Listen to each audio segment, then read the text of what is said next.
Hello, hello, hello everyone, it's your boy PunLife coming through on this new series of events. I'm sure many of you did not expect, but we're gonna get into all those juicy details. First of all, let's look who's with me today. A face we did not expect on a Tekken livestream. It's Mr. Soul Calibur himself. Who are you, friend? Tell us all about yourself. My name is Danarai, and not much to know about me. I play Soul Calibur more than anything else. Soul Calibur commentator and competitor. I've been doing commentating for Soul Calibur for about 6 months, like seriously, as in trying to take it seriously as a career path. And I've worked alongside PunLife when he helped me out with the elf offlines in January. He was very gracious to step up to the microphone. He did incredibly well. So I thought, I would return the favor and make myself the person with as very little knowledge as possible, so that PunLife can carry this one this time. It is appreciated. It's always good to see more people collaborating across communities. It's nice to have you here. Especially because I'm pulling you away from, the new characters and new balance patches coming out. Oh, gosh, it's been a wonderful time to be a Soul Calibur player. Well, it hasn't been for the past 6 months when we had no updates. And now we have a balance patch and a new character. And we've got a bunch of tournaments happening. We've got a bunch of events just across the board. So it's a good time to be a Soul Calibur player. And you also had your Season 4 teaser as well with the I think it was the Christie teaser where she was on top of the pagoda. I think it was her, right? Yes, the Ninja exactly. Christie outfit. Yeah, of course, yeah. Or alternatively, it's the character that we had leaked previously, Kermit with 2 swords and a blunt. Oh wow! I love that meme so much. I actually wish it's Kermit. I'll take Kermit over Christie. But if he's got weapons, he has to come to Soul Calibur instead. So you get Kermit. Would say otherwise. And we got Noctis now, so hey. Swords are allowed at this point. That is very true. Swords, spears, big swords, fire, all sorts. Tekken is going to become a Soul Calibur spin-off at some point. Everyone just gets a weapon out. What weapon would Claudio have then? A bow. I mean, it makes sense. Full range just across the map. I love zoning. I'm going to take it. Anyhow, let's have a brief summary of what the format is about. So this format's a bit different from our usual tournaments.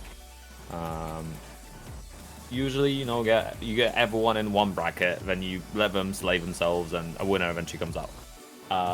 But what happens is, as the games get older, the players get better, and the new players that get in kind of struggle to really get a good chance to play on a sort of level playing field. And so this tournament aims to break that apart and have brackets of relatively similar skill levels so that everyone can have a bit closer to the competition and a more relaxed time. We don't have to worry about getting blasted by someone top of the UK leaderboards. Mm-hmm. So hopefully that's what we'll be seeing here. So a lot of the players will be fairly new to the game. Our players are progressing, learning, and trying to get to the top as well. But without further ado, we are getting into the game. And a friend of mine, Dan Bridges, on Master Raven. Always an interesting sight to see him play with the amount of gimmicks he pulls out. So I've heard through the grapevine that Dan Bridges likes to use a lot of those spin kicks. He likes to basically try and meme when he's playing Raven. Is that true? Yes. So he was saying, I said it. He's just gonna stay on the ground, and you'll think like he won't do it again. Wait, is he gonna do it again? No, he didn't. He's usually like, oh, I won't do it. He won't do it again, and then he would just do it at least when you least expect it. So is that kind of a viable game plan for Master Raven, or is it's a viable game plan for Dan Bridges? I don't know why he does it. I told him to stop. Hey, but it's his first game. He's only 1 round down. Who's to say that he couldn't pull a comeback out of himself while he's laying on the ground? Mm-hmm. Indeed, and he's trying to start strong, but I don't know how good his matchup versus Bob is, but it's quite fast, quite an agile character despite his size. Oh, okay, that was nasty.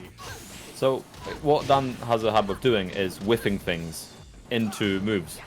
So he will do like whiff, and then you run in and try to whiff punish him, and that's when you keep out move.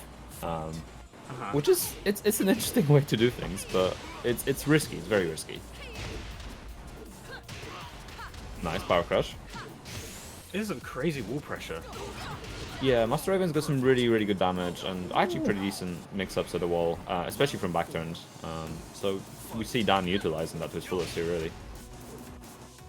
So in terms of game plan, what would generally a Bob like to do against the Raven? I think what he's doing right now, actually, just sort of getting in, trying to keep the aggression. I mean, he's got the Hell Sweep, he's got is it forward 2, I think, the power crash with the belly as well. Things like that, you can really like keep the aggression up and really prevent the Raven from getting anything. Okay.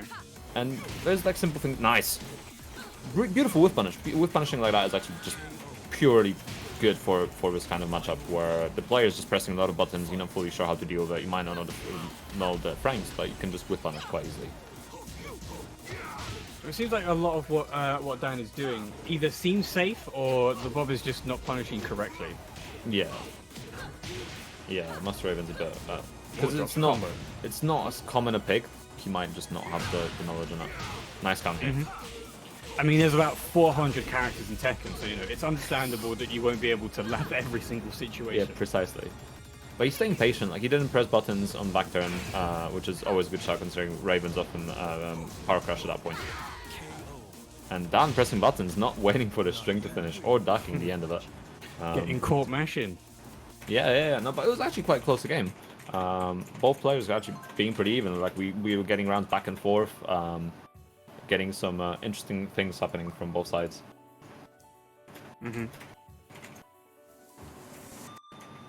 So, Mr. Pun Life, I have a question for you. Yes. I think there's this thing called Matcherino, but I'm not entirely sure what it is. If you'd like to educate the people on what they could do with it, if there's a way to maybe give money to some kind of metaphysical pot of some sort. Right, so I'm sure many of you have heard of the sort of the New World Order and the Freemasons and Illuminati, all those sort of mystical organizations that control the world. Yeah. Matcherino is very similar. It prints money. The money goes fully to the players. So like you put codes in, and then money comes out on the other side. Money machine goes brr.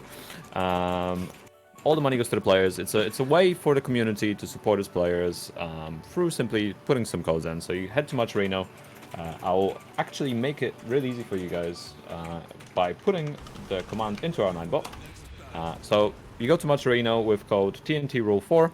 That link is right in the chat right now. You drop that code in, it adds 50 cents to the price pot. 53 cents. It's nice, isn't it? It's like 50. I think the code runs out eventually, but when the code runs out, you also have sponsor quests. So let's say you follow some people on Twitter, you retweet some posts, you like some posts, things like that, and it puts a bit more money into the pot. It's a really nice, easy way of supporting the community. It doesn't cost you anything. You can donate to it from your own money as well if you want, and that still goes fully to the players. You can get some merch that gives you the merch and lets you support the tournament at the same time. So there's plenty of different options, and it's all good from that perspective.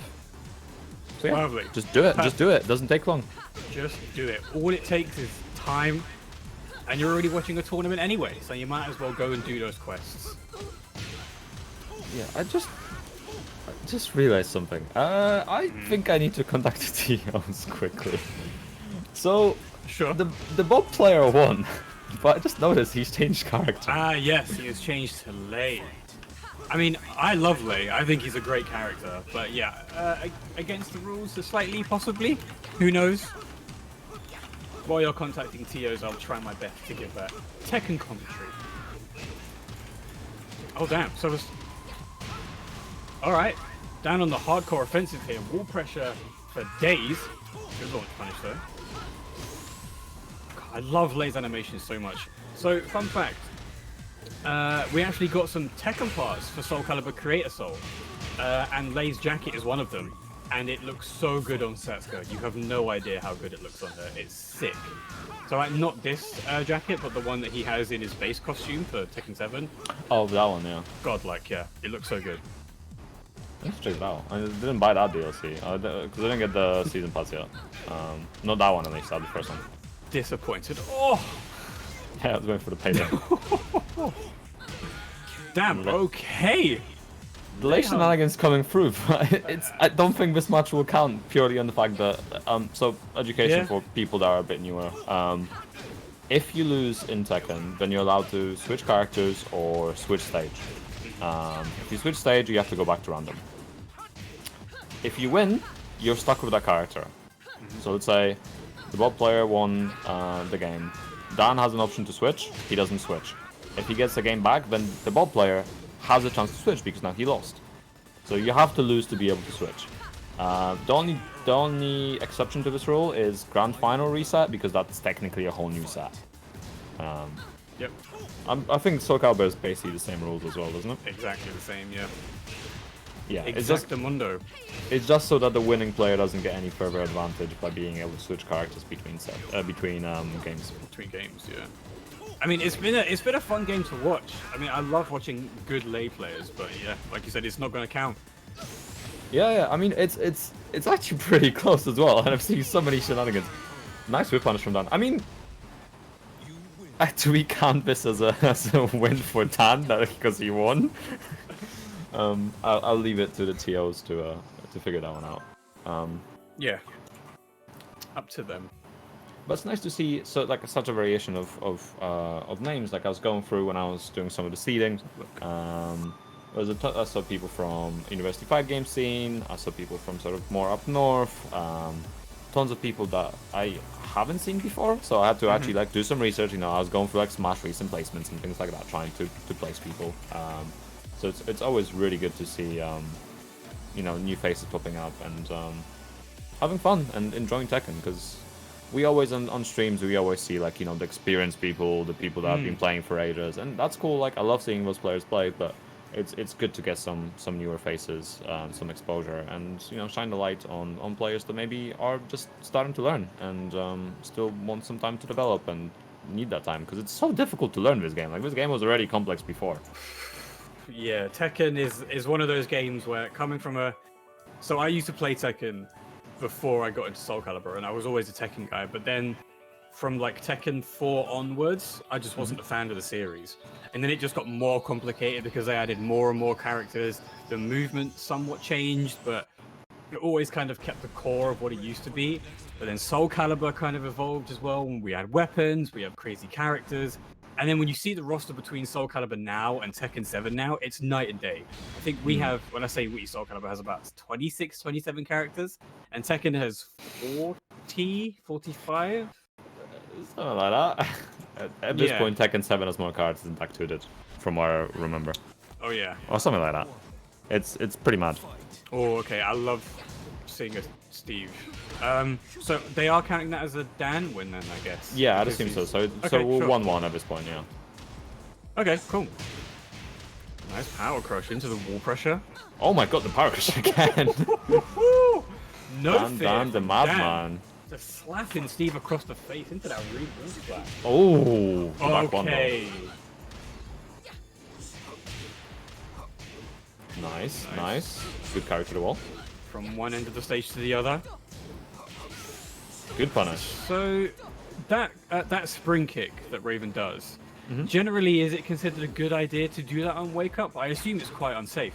It's quite a quite generic move to use. But yeah, the actual frames and block are dependent on the range that it hits at. So I think if it's from closer, it's more minus than it's from further up, or something like that. But it's only like launch punishable. You can step it and just launch punish it anyway. Gotcha. So it's very risky. But you can catch people, let's say, if they're trying to press buttons, you can catch them with that. Yeah. Grounded OTG mix-up, of course. Yeah, pretty much, yeah. Nice power crash. Again, this is why you have to be really careful. Oh, beautiful low parry. But then doesn't get anything from the wall combo, just trying to back off. Oh, nice. Catch him out of the air. No punish. I can see why you love watching Dan. That's incredible. He just presses buttons. The thing is, I played against him like last week with Steve, and my Steve is awful. But all I do is 1, 2, 3, 4, or like 1, 2 anytime he tries to power crush. and back one him. So he can't be cut out of those kind of things, especially once you get used to his timing. But he's staying very patient versus Dan, and I think it's a really, really good idea to do that. Oh, just getting caught while sidestepping. Gotta do something here. He's gonna do a teleport. Oh, nice. Try to come out with that stunning fang. Such a good rage drive, but just too slow. Like the moment Dan teleports and goes into that move, yeah, if you press button, you're screwed. It crushes highs a bit as well. It looked like Dan was going for the teleport low, but can you cancel it into a rage drive for a high or a mid? Is that what that was? I'm not entirely sure. No, you can't cancel the teleport. There's a few options from it. Okay. But you can't cancel it into a rage drive. Thank God. Holy shit, that would be so scary. I was gonna say that looked ridiculous. But yeah, we've kind of got a player like that, you know, who presses all of the buttons and makes you think on a way deeper level than you think any other character would make you think. And then they pull out the craziest moves, and it makes for an amazing spectacle. Are you thinking I'm of Eyelash by any chance? Of course I'm thinking of Eyelash. Of course I am. If you guys ever want to watch a Yoshimitsu just out, so some of you in the chat might know I'm Musician. So Eyelash Wish is iMusician playing Soul Calibur. Yeah, he's insane and lovely guy. Absolutely love him to bits. So nice. Always love chilling with him and having a chat with him as well. I think Dan Bridges has got a new fan though, because that kind of Raven play is what I love to see. I'm a very neutral base character. I love my spacing, but when somebody can make a character look ridiculous just by virtue of using all the tools they have, he's still my beating heart. So good. Yeah, he's a bit bonkers, and stuff like that shouldn't work, but when it does, it's an insane thing to watch and is enjoyable to some degree. I think we can say it. I think mad play is definitely something that we can enjoy watching sometimes. Oh, of course. And sometimes, you know, like, I don't know if it's just me, because usually people have this perception of, to get better, you watch and play people much better than you, because you want to learn from that. But I think there is a lot of value from playing and watching players that are a bit worse, and potentially even teaching them or like giving advice, because by being 100%. Able to give advice and learn, you are showing the fact that you're understanding the game. Like, oh, you went past this point, you understand where they're struggling and things like that. And at the same time, some of the setups and things people do, like, you would never think about it. It's like, there's no way, like, that's like -3 or whatever. I would never press at that point. But they might, because they aren't aware of this like aspect of the game, and that makes sense. Maybe in that situation it actually makes perfect sense. But they only did it because they didn't have, let's say, that grasp of like maybe high level gameplay. But it's actually a viable strategy, and those strategies change so much between levels. Like, we see lower end players doing things we've never seen high, let's say mid level, and then at high level you see those strats being used again. Like, there's this really weird way how that translates. Yeah. It's a saying that somebody, I can't remember who it was, but it was low-level players break the rules and don't know why. Mid-level players stick to the rules, and high-level players break the rules with a purpose. And I think that works across every single fighting game. Like, why would you mash on -4, for example? But sometimes, if you know the player or you know the character, one of their best moves is probably, I don't know, an I-20 move. So at -4, if you're able to mash out with a very quick move, you're going to get a counter hit state and you're going to win that exchange, and now it's your turn again. So it's a complete mind game inside a mind game. It's an enigma wrapped in a riddle. In a riddle, exactly, yeah. That's why fighting games are beautiful, because the most random things can happen at the best of times. Indeed, and now we have FormerSmudge, one of our admins, and absolutely lovely person, showing up for Yoshi. And I think Faeth is a Smash player, I believe. I noticed them and a few other Smash players in the bracket, which is lovely to see. Welcome. Hopefully you guys have a good time. Ooh, another counter hit. I absolutely love seeing Yoshimitsu's play. Into the wall combo. Oh, is nice. That... Good okay. Oki. Hit with the Oki. Oh, just one more low, no duck. Party Crusher. You gotta be very careful pressing after it.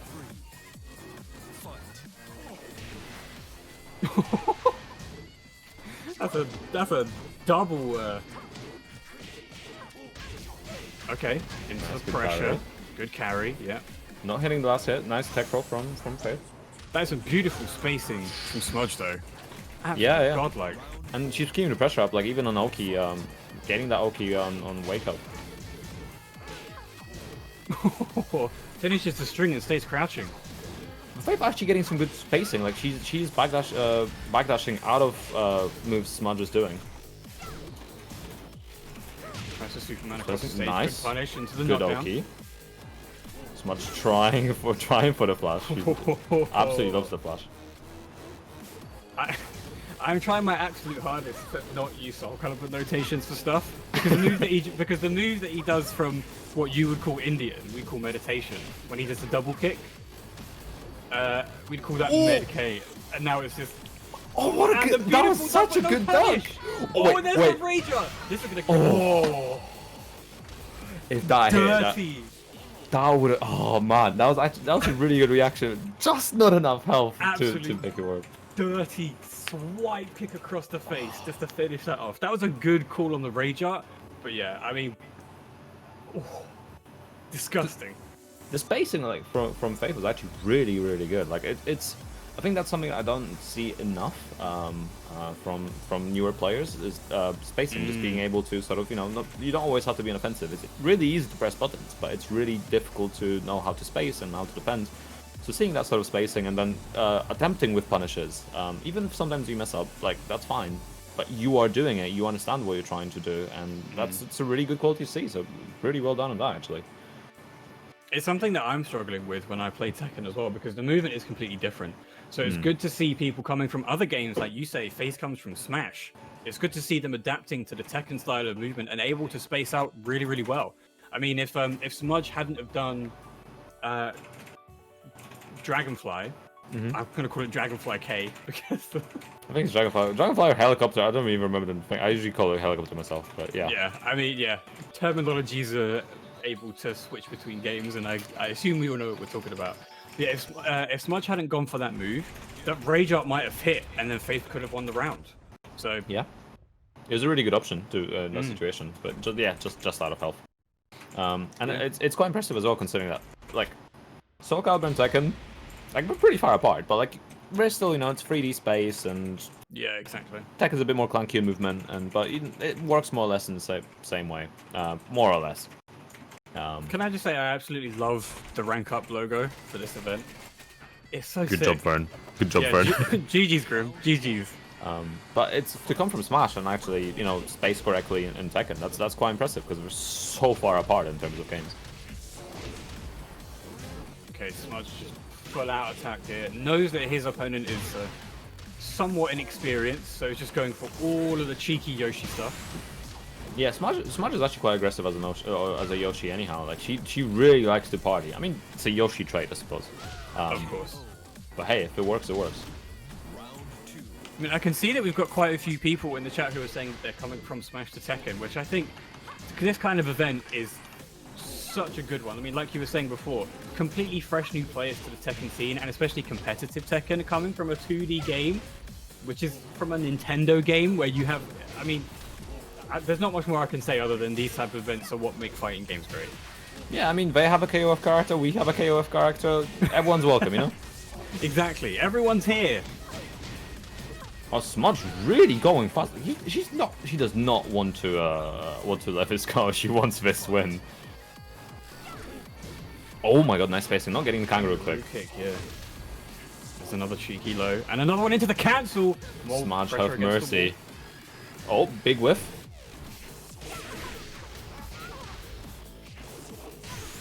Oh, the dirty Yoshi stuff. Oh, disgusting. So, for people that aren't familiar with Yoshi, Yoshi has a fair few unblockables. And unless you're used to them, some of them are really quick. So like that one, he spins through the air and then slams you with a sword.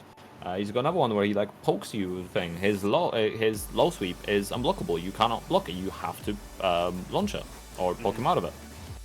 So if you're not used to it, it's very difficult to deal with, and I still sometimes like I'll mess up and I'll like try to block the low sword sweep, which is embarrassing because I've played this game for a long time and I still do that.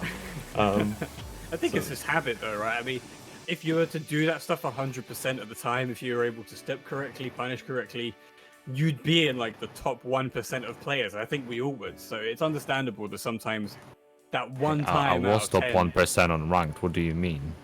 Oh, okay. That I didn't realize I was in the presence of a god. Oh, I'm okay. kidding. I'm not. See you, pun. No. It's Alright, like it's TGP with 20 characters. I see you. I wish. All right. I wish. By But the way- jokes aside, you're completely correct on that. Pun told me to play two very distinct characters. So when I was put forward to do this, or I asked to do this actually, because I want to get more involved in the Tekken side of things, I asked Pun to help me with some of the Tekken stuff. So we were going through some of the terminology, some of the stuff that I could recognize in terms of game plan. And then, a few characters popped up here and there, a few names mentioned like Leroy and Fark. So, I asked him whereabouts they were on terms of tier list, their power levels, and essentially Pun Life just told me to play those two characters. So, watch out, because if I jump on Tekken in ranked and I start playing those two characters, you have got this man to blame. It's all his fault. Why are you gonna expose me in stream like that? Because, that's what we do. Commentator rapport. We've got to dig into each other as best we can. I'm trying to Man's trying to destroy my reputation as a low tier player. I said low tier. Well, I play Chloe. I'm not low tier anymore, am I?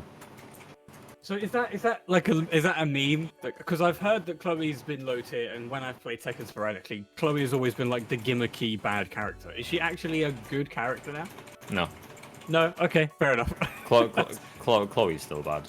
I took the bait. I like my Claudia at least.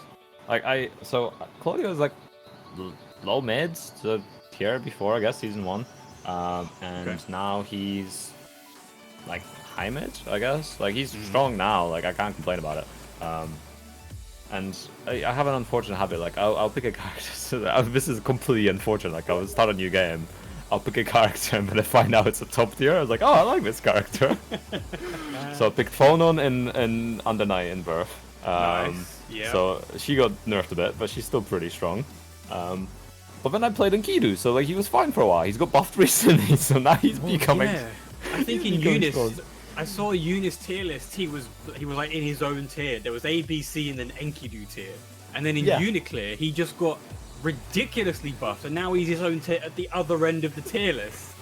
Yeah, so I have two characters really high up in that. In Xrd, I played Kai because I was like, oh, he's a really nice. Wow. He's a really good looking lad.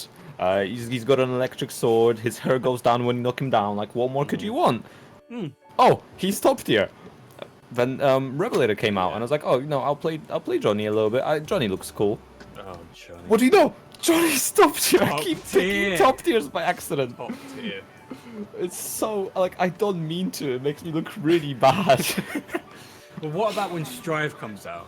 I can't remember if Johnny's actually been confirmed. I hope so. Johnny's a badass.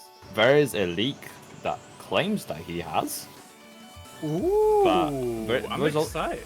The leak has like 5 new characters or something, excluding the new one.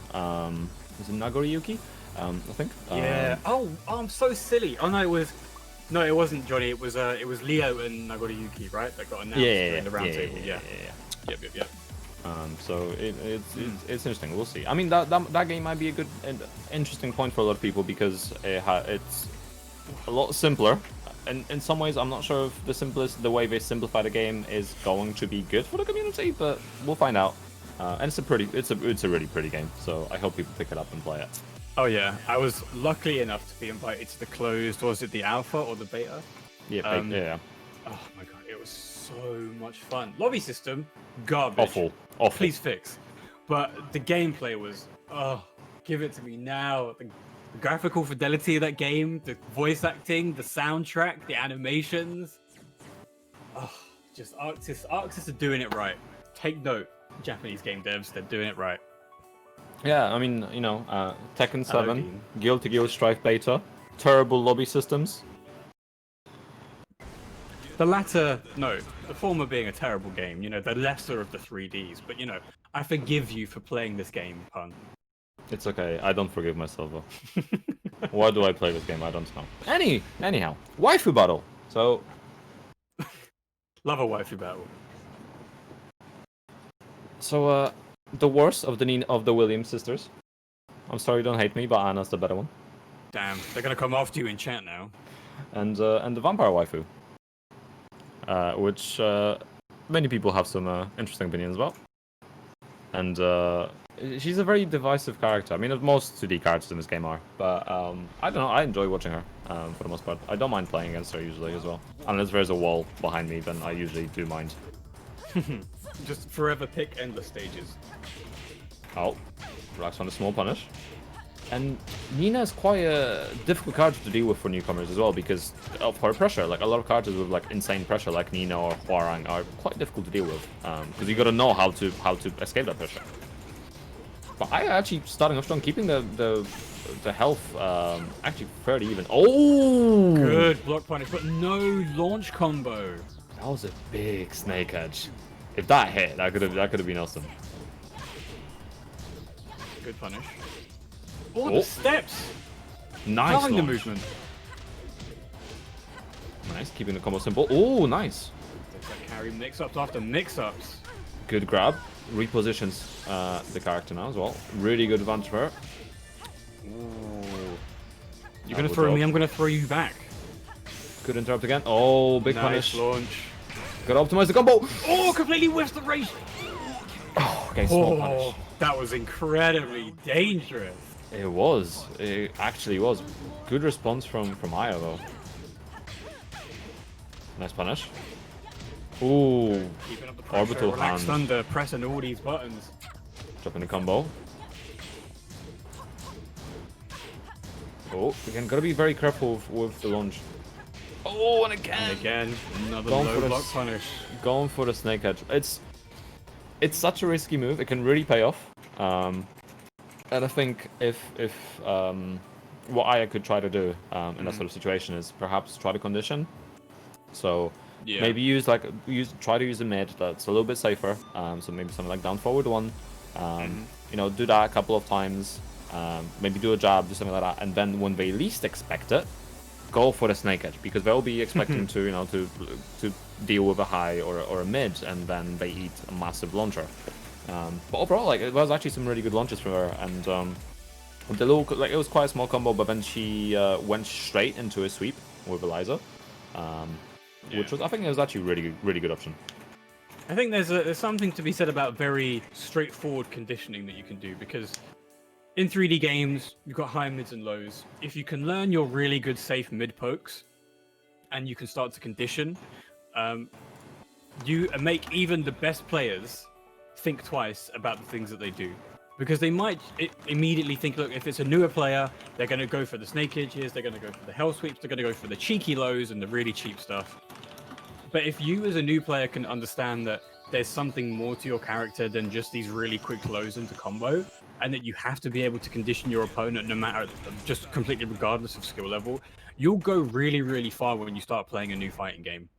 Yeah. Because if you've got safe launchers, for example, or you've got really good safe mids, or even really quick unsafe lows, if you just pepper somebody really quickly, even if they're an incredibly experienced player, you might catch them off guard once, twice, 3 times, and they're going to completely have to rethink their game plan. Alright, go into that second game, sticking with the characters. Yeah. So 2D characters have got a bad rap in fighting games generally. I personally, hot take, don't think that it's the 2D characters that are the problem. It's implementing the 2D characters into the respective fighting games that hasn't been all that successful. Yeah, I mean, Namco took a big risk with a lot of stuff, but yeah, I think it's not about implementation. It just needs some fixes. That's it. Yeah, for sure. Okay, wake up low, and he's gonna get punished for it. There we go, nice carry. A lot of wall combo. A lot of pressure. A lot of pressure from RelaxedThunder. Okay, tries to go for a side step into a sweep. Really good spacing. Good projectile interrupt. Oh, Okay, that was such a good option. that was actually thick. That was such a good option. Like the EX dive kick is an awesome way to sort of get a lot of the pressure off you. But just unfortunately going over the slide. I've never seen that happen before. I've seen weird interactions with dive kick, but nothing like that. Definite first for everything. Yeah, Tekken 7 is as unfortunate in its results as always. Good whiff punish into full combo. Gonna get the pressure against the wall. Nice. Small Oki. 50%, but again, RelaxedThunder just... That's not gonna punish? It's not gonna work. He's gonna get launch punish into kill. Yeah, just not enough. With some lows you can actually punish with a Rage Art. I think that one was just not minus enough. But it was a good try. It was a good option to try to actually with Punisher. Oh, Block Punisher, rather. Yeah. So I think you were the one who told me, because again, this is probably common knowledge to most of you, but if it's a mid Rager, it's unsafe. Yes. Regardless of if it's a tech jumping, or rather a low crushing or a high crushing. There's one exception, in sparring, but everyone else, it's unsafe. Yeah. Wow, that was a pretty clean sweep there for RelaxedThunder.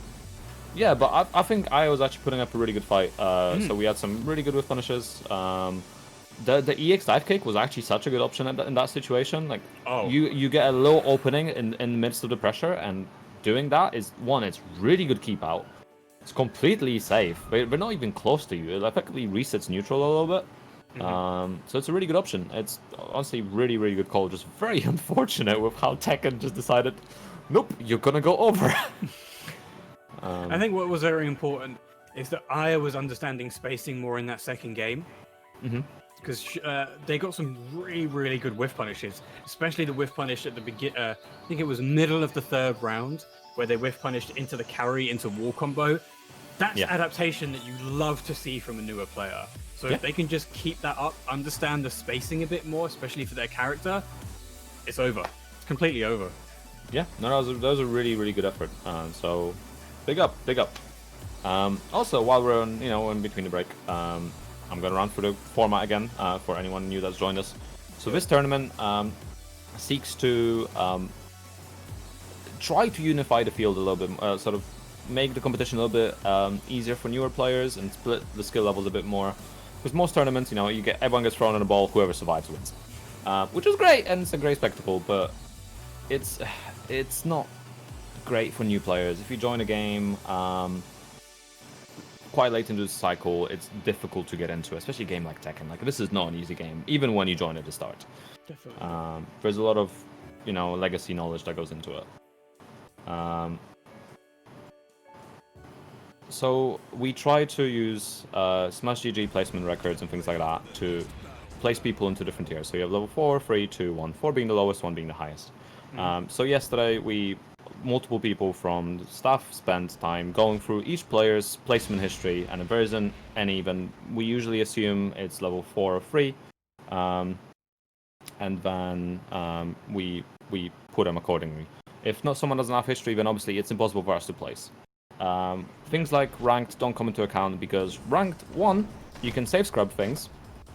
2, it's online, so you can't fully, you could get quite far with just pressing buttons and not actually doing much. And safe scrubbing means your rank isn't entirely accurate anyway, on PC especially. Yeah. And we have no way of checking. Someone could lie. So it's not great. That's why we don't use it. Also, honestly, don't use rank. I've seen Fujins lose to green ranks. I've seen ranks that shouldn't be losing to other ranks happen. It's Tekken. We try to have as much of a balance as possible, but it's hard to get it exactly right. And there's been a massive inflation between seasons because of the way ranked works. Season 2 and 3, we're like, it's like a tier up or something. Like it's a pretty big inflation overall. Yeah, for sure. I can attest. Ranks mean very little when it comes to tournament play. Even if it is, like you said, it's an online tournament, it's still a tournament, and people can bring out incredible wins and comebacks regardless of their ranks, just because they have game knowledge. Yeah. So yeah. Yeah, exactly. And we're seeing the story match here between father and son. I don't know who's going to the volcano this time. Oh, that was a... Oh, no punish! Completely no punish! Oh, good wave, good crash dash in though to get the low. But yeah, that's... Most things happen. That's a rage art. Most people know how to punish it. But sometimes he frees up. It happens to high rank players, it happens to low rank players. You never know what's gonna happen. It's, you know, it's Tekken. Yeah, exactly. But Witchcult... Pressuring the sun.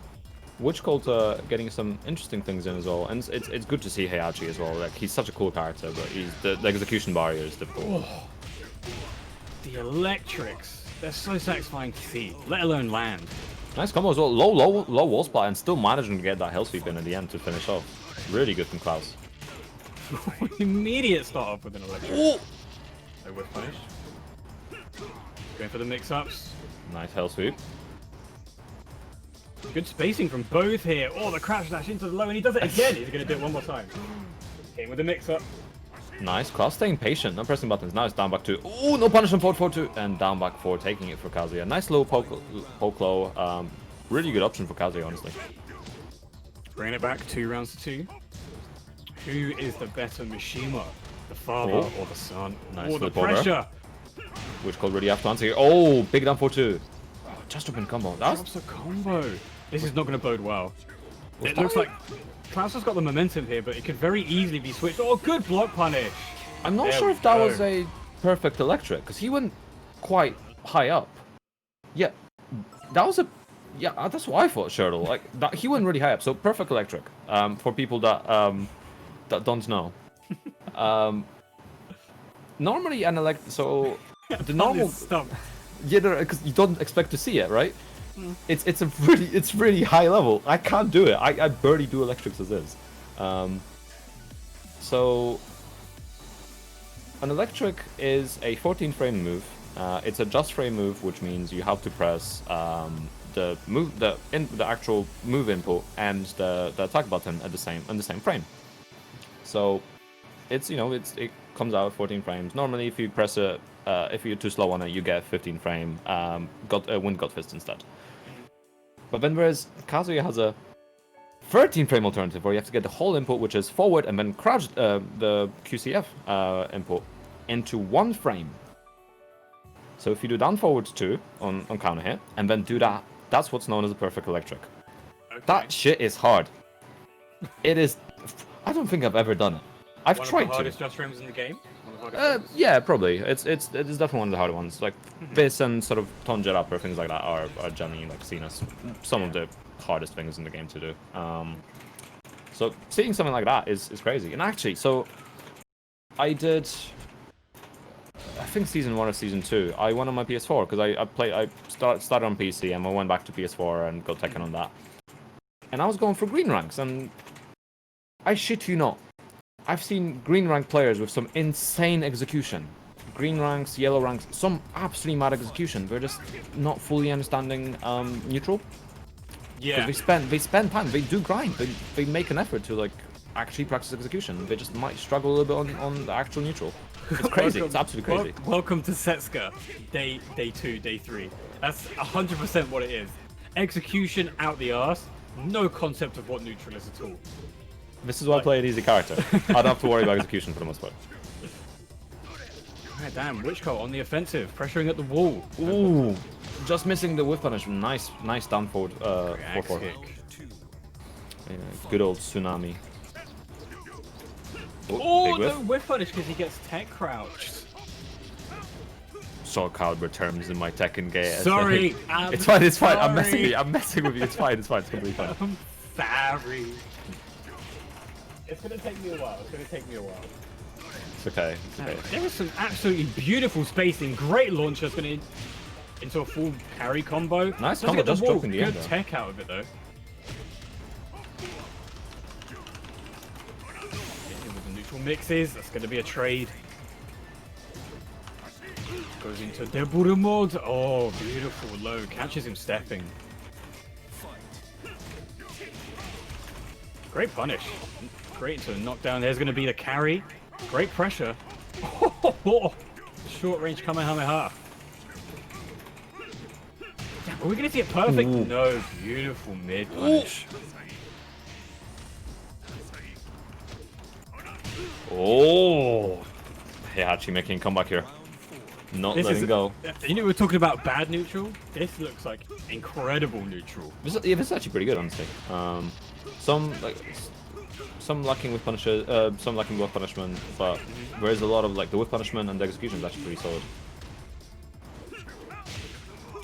Okay, here we go. Wall combo. This is going to be a Witchcult's time to shine. Maybe Big even wall up the pressure. score. Nice. Klaus breaking away from the pressure. Nice punish. Great punish. Klaus is getting those 1-1-2s really quickly. And again! Oh, both in rage. Oh, okay. And we got him with a low. What's the spacing going to be? Nice. Nice, Tiny keeping it little simple. uppercut to the chin. Yeah, nice down forward one to keep it simple, keep it clean, close it out. Always a good option. Father will not be destroyed this day. 1-1, evening up the score. Who will be put into losers? I'm loving this game so far. The spacing, the wave dashes, the punishes. Damn, this is great Tekken. Yeah, and you know, there's a lot of memes circulating around, as I mentioned before, because of the rank inflation stuff. I've seen people be like, oh yeah, Fujin is the new green ranks and things like that. But there's honestly, there's a lot of players with really good execution and that just need a little bit of a nudge and a little bit of guidance to break into those like bigger ranks, or maybe just need to some tips on where they can improve and those kind of things. So hopefully, I'm trying to focus as much as I can on making this commentary set today as educational as possible. And make it like anybody that plays on stream. Hopefully, you can use what we say as a way of improving your game. And you know, next time we'll see you on level 3 or level 2, level 1 or whatever. Don't listen to me. I know nothing. Listen to him. I mean, we're both fighting game players. We're both fighting game players, right? So we can deliver that knowledge as much as we can. A lot of his stuff is quite generic between games. Like you can understand from a game plan and from just observing game flow what the player should be doing. So there's that to it. But at the same time, anybody on stream today, if it's your first game on stream on Tekken or first game on stream overall, well done. It takes some guts. It's stressful. The first time I was ever on stream, I got put versus Rukang and got obliterated. Beautiful. So you know, I know how it feels, and that was a harsh lesson. I can I love him to bits, but it was harsh. It was very harsh. He did not care. So I'm just gonna, like you say, you want to make this stream as educational as possible. I would just say a few terms, just so people understand, if they're not Soul Calibur players, what I mean when I say this kind of stuff, so that it's not like, what is this man saying? Why is he here commentating? So if I say a tech crouch, it's what you call a high crush. It's a move or a movement that goes underneath a high and then punishes somebody for doing so, but for doing a high. A tech jump would be like an up forward 9, as in during the move you jump, so you go over lows, maybe some mids. Tech steps would be like Hwoarang's back 4, not back 4, back 1, I think, or back 2, where he tech steps to his right and he like smacks him with the side of his fist. So I do apologize if I say any of those terms and you don't know what I mean. That's the stuff that I need to get out of my brain. But so far, I seem to be understanding Tekken game plan a bit more every single time I see a different game. So the one we just saw, there was some really good neutral. Like you say, a few dropped block punishes, but in general, it's really good to see different styles of play. So the game before, we got to see a really good rush down Nina, and in this game, we got to see some really good neutral play between two Mishimas, and we're going to be seeing it again, and I'm so excited because this has been an incredible game to watch so far. Indeed, and guys, while we're waiting, do drop the code TNTRUL4 into Maturino. I'll be talking more about Maturino. Okay. Oh, I think there was some mishap, so I think they'll probably have to remake or something. Maybe didn't get stage select. Oh, I think same stage, probably that's why. So that's fine. I can talk about Maturino now while we're redoing it. Talk about it. Tell him. Maturino, the savior of all mankind, especially Tekken. And other events that it's used for. So it's this amazing incentive that allows us to completely defy the elites. Jeff Bezos is literally sitting in his basement crying right now because we've discovered Maturino.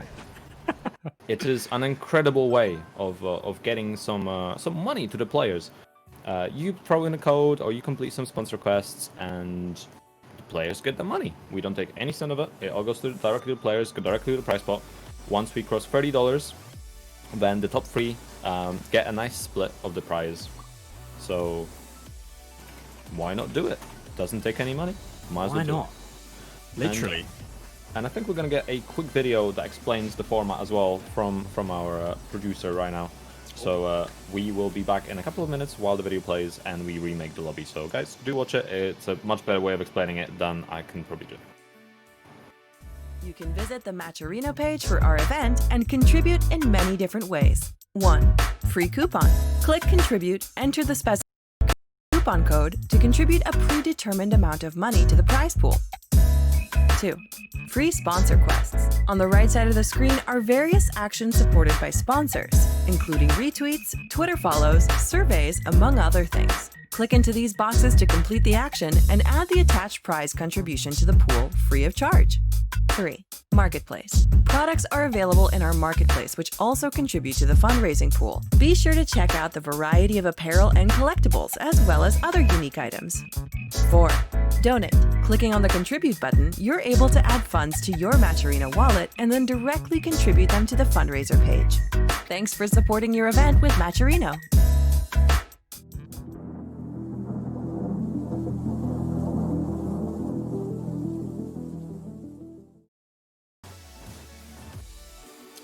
No, thank you for that very educational video, Robin. As always, let's while we're also waiting, and you know we had the beautifully voiced Match Arena video. Big shout outs to Robin for once again supporting the community in production. Love her work. Go shout her out on Twitter or in the chat. She's doing amazing. Honestly, couldn't do it without her. Also, big shout outs to everyone else in the staff. So Shergie did another video that was posted to Twitter with the format. And you know he's helped with seeding and things like that. Grimius obviously organizing everything from the back, all the smash pages, all that kind of jazz. Fury again helping with seeding. I myself did some seeding as well. We had a very lengthy discussion yesterday about all of that. So honestly, it's a massive community effort, and without people like Robin, Harley, Chris, Shergie, Fury, Grimulus, Danurai obviously helping me in commentary today. We have Shergie and Walker tomorrow, so many people coming together to organize some quality events, and hopefully all of you guys are enjoying it and having a fun time, because that's what we're here for. You know, that's the point of it. We have a I don't know if this has been mentioned, but Fast Legs of Fury with the $12 donation, putting our prize pool up to $25.19. We are $5 away from 30. 5. You can make that up now by using that coupon code a few times. Maths is hard. Yeah, and So, thank you everyone else for using the coupon as well. And I see Ren the Dragon with 69 cents as always. Ren, good meme. Keep it up. Lovely. Oh, as always. That's a meme that I push for every Match Arena we have for Soul Calibur events. If it's an uneven number, if it's like $50.19, I say somebody donate 50 cents. If it's at something and 27 cents, I'll say donate however much cents to make it 69. It's a childish little meme and it gets people excited. Alright, here we go again. ALG versus Kazuya. Okay, I'm absolutely loving this neutral. It's pretty good. I dig it. As well. Nice. Okay. Oh, Witchcult going fast. Great pressure from Witchcult. I'm gonna go back the other way immediately, back into the middle of the arena. Nice big combo, but keep out electric as well. Completely resetting the health. It's such a good move now because you can't whiff punish it anymore. It's crazy. There we go. Hit with the rage. Oh, what? That was a cheeky hitbox. Yeah, that move you really gotta get used to the third hit of that move because it's a low. You can low parry it. You can't block and punish it because you would just get hit by the fourth hit. But you can low parry it. It's an option. Okay. So it's a move that you've just got to be ready to react to. Damn! And immediately Klaus about to take the second round. Ooh! Interrupts the rage drive. You know, both really excelling in that pressure and scary stuff. Oh, the electric dust not hitting. Reaching for the down forward too. And another one. Again. And another one. No punish. Oh, again fishing for the down forward too. But a great punish with the 1-1-2. Oh. Interesting. Okay. Klaus now is trying to get himself resituated back into the center of the arena. Good punish, getting that carry. Makes up some wake up, and there's a launcher. Forward 2 has a really junky hitbox where you could literally go all the way around them and you'd still probably get hit. It's 3D FGs, am I right, bro? Yeah, yeah, completely. Oh, nice. Good turnaround and good punish as well. The amount of usage Klaus is getting out of that string on block. Oh, nice. This time he actually managed to punish it. Just because of the spacing on that move, the pushback sometimes makes it difficult. Somebody count how many times he's got that punish.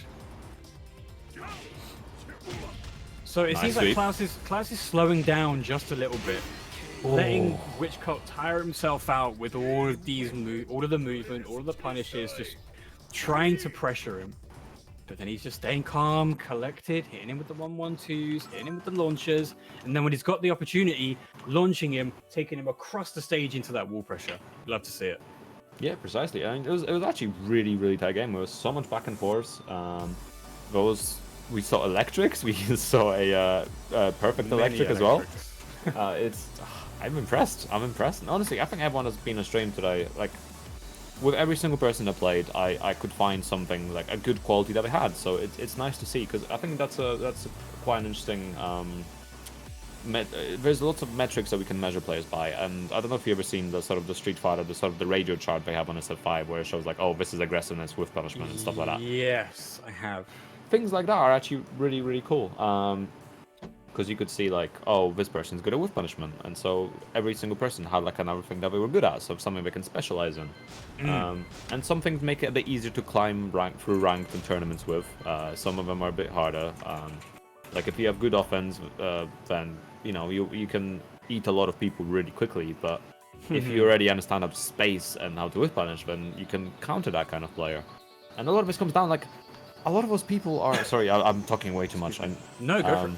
A lot of those people, I think, so what a lot of people don't consider is sometimes it's not the rank or even your placements.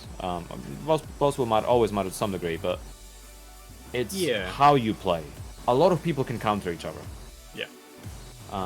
Sometimes if you have someone absolutely wild. So I think a good example of this is Robin, actually. So our streamer is a really good Leo player, and her style is very fundamental, it's very solid, it's very honest, and she can really go head to head with a lot of like really good players. I think she almost took Daniel Mato out before, and it was a really good match. It was absolutely crazy tight. And then she plays someone like me. Now I neither have fundamentals, or honesty, or any kind of degree of morality. All I do is key charge and hop kick. Now, an honest player can struggle with something like that as well, because someone's absolutely going bonkers, like smashing their face into the keyboard or the pad or something like that.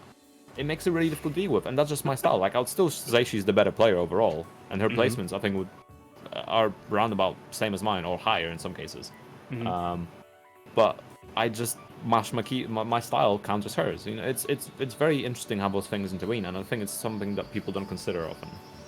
Yeah, it's definitely a toss-up between character matchups and player matchups for sure. I mean, I was gonna ask between Kazuya and Heihachi, that matchup, what do you really do? Because they look like very similar characters in terms of their play styles. But then when you get down to player matchups, what does one player favor over the other in each of those characters' play styles? Because it seems like even though they've got relatively similar block punishment and whiff punishment, looks like they've got really relatively similar damage maybe at this level. But if one player favors spacing and patience more than another player, it doesn't matter what a matchup is, the other player is going to get completely destroyed because they overextend too much, they use too many unsafe block strings, they press too many buttons, and the more patient player is going to come out on top. So it will wholeheartedly depend on how you as a player adapt to a situation, or if your style just counters somebody else, like you were saying with you and Robin. Yeah, precisely. And just those things happen, and you never know. Like, especially if you're playing someone you've never heard of. Like, you don't know what you're heading into. It's legitimately Lions. Then you just go in and it's like, oh, whoa, who's this? Exactly. Indeed, and I think what we should do actually is tell me. talk about some events. What should we do? So we should talk about some events. So I know Soul Calibur has 2 events coming up.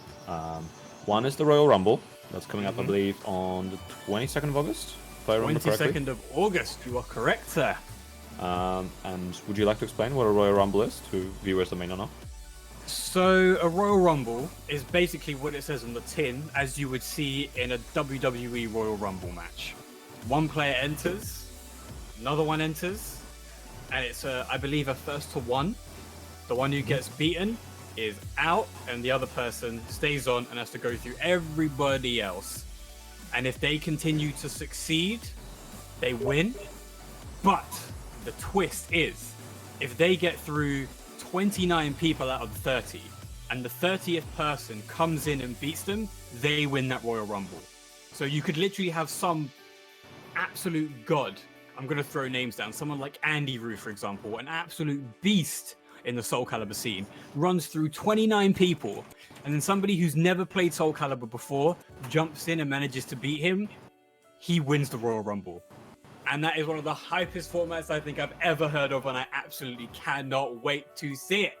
It's absolutely brutal, and we had a few for Tekken, and so it's I really want to watch the Soul Calibur one. I'm gonna be looking forward to it.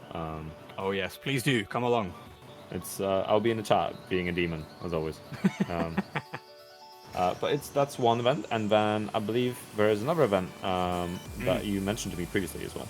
Yeah. So to preface, we all know what happens at Evo. I won't go into it. However, the Soul Calibur community have decided that in absence of Evo, we will put on our own tournament. Personally, I think it's outside of an officially sponsored event. It's the biggest Soul Calibur tournament to ever happen from a community standpoint. It's called Soul Calibur Without Borders. We are doing 9 regions over 3 weekends. $900 prize pool in total, $100 per region, 8-player regional invitational tournament with a matcherino. 50% of that pot bonus is going to go to the winner, and 50% of it is also going to go to Doctors Without Borders. Essentially, we just felt like we don't need Evo to make something happen. So we, as a community across the world, literally Europe, Asia, and the Americas, have got so many tournaments to go through, and we've got the best of the best of the absolute best. It's going to be insane. And yours truly will be doing some commentating. I'll be doing the Japanese restream tomorrow at 9 a.m. British summertime. It's going to be incredible. And then, yeah, we've got a bunch of stuff. EU West is on like the 16th of August. So yeah, watch this space. Soul Calibur may not have as many players. It may not be as popular as Tekken, but we're here and we're making stuff happen. So please, if you enjoy Soul Calibur, even just as a spectator, come along. I promise you'll enjoy it. And if you don't, I don't know, I'll buy you a drink if I ever meet you. Quote him on that. Quote him on that. I'll buy you a shot. I'll buy you a shot of Jaeger. Why not? Anyhow, so you heard the man. You better do as he says. Go into Soul Calibur streams, and it's not just about. In this case, obviously, we're talking about Soul Calibur events. So go in and watch those. But if you see, you know, if there's a game you enjoy, maybe don't really enjoy playing it. Maybe something like Cunist or Sam Show. Watch it. If you don't enjoy playing it, just watch it, support it. Go in the chat, say hi. You know, it's good to prop up other communities. And obviously Dan Rice here helping on commentary for Tekken. I've done commentary for Soul Calibur before a few times. So it's really nice to support other communities and help grow those communities, because Soul Calibur scene is lovely. There's so many lovely people in it, and we're all super passionate. So it's great to see it. And while we wait, and we're talking about supporting the community. Have I told you about our Lord and Savior, Matcherino? I think you should tell him again, Van. I know, it's like my favorite thing. So I always think of segues for this, right? I don't have one specific for this one. I think this one will be fairly normal. So Matcherino, you drop some money in, some money drops to the players afterwards. It's you know, it's our new elf Ponzi scheme. Kind of.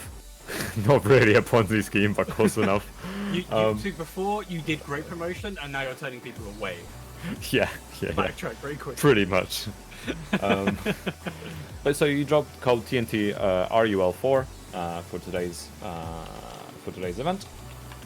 All it does is it puts in some free money into the pot. That money then goes to the players, and the players can get some lunch tomorrow for it, or you know, or buy whatever they want. Maybe they want to buy some frame data. $4. That's all they need. Bro, these segues are too good. These segues are sick. I've done this for way too long at this point. It's like my joy of commentary. But yeah, do that, and there's some pretty sick merch, inspired by I believe Street Fighter 2 and Street Fighter 3, who our photographer and designer Vindaloo has done previously. So you can buy some merch. It pops some money in the pot and gets you a nice hoodie. And I've heard from people that the hoodie is actually pretty nice. I need to get one myself at some point. Heard it through the grapevine. Yeah. Yeah, and we also have a way of, after you use the code, you can also go to the sort of the sponsor quests and retweet things or like things or follow things, and that drops more money in a pool. And that's just a free way of supporting the community. That's great. You don't even have to donate any money. Literally. Yeah, it's superb. I mean, the definition of free money is always scary to people, but you're, like I said, you're already watching the tournament in the downtime while we're watching lobbies being created. We are listening to us babble on about things we may or may not know. Just do a sponsor quest. And then go grab a cup of tea. Watch a fight. Do another sponsor quest. Super easy. Yeah, okay, so which popcorn? There is a right answer to this question, by the way. What do you mean by which? Do you mean like the variety, like sweet or soul, or? I mean, I like a mix of two. So I like sweet and salty because I feel like too much salty is it's just a bit too much, but too much sweet is also a bit too much. So having a nice mix of that is good.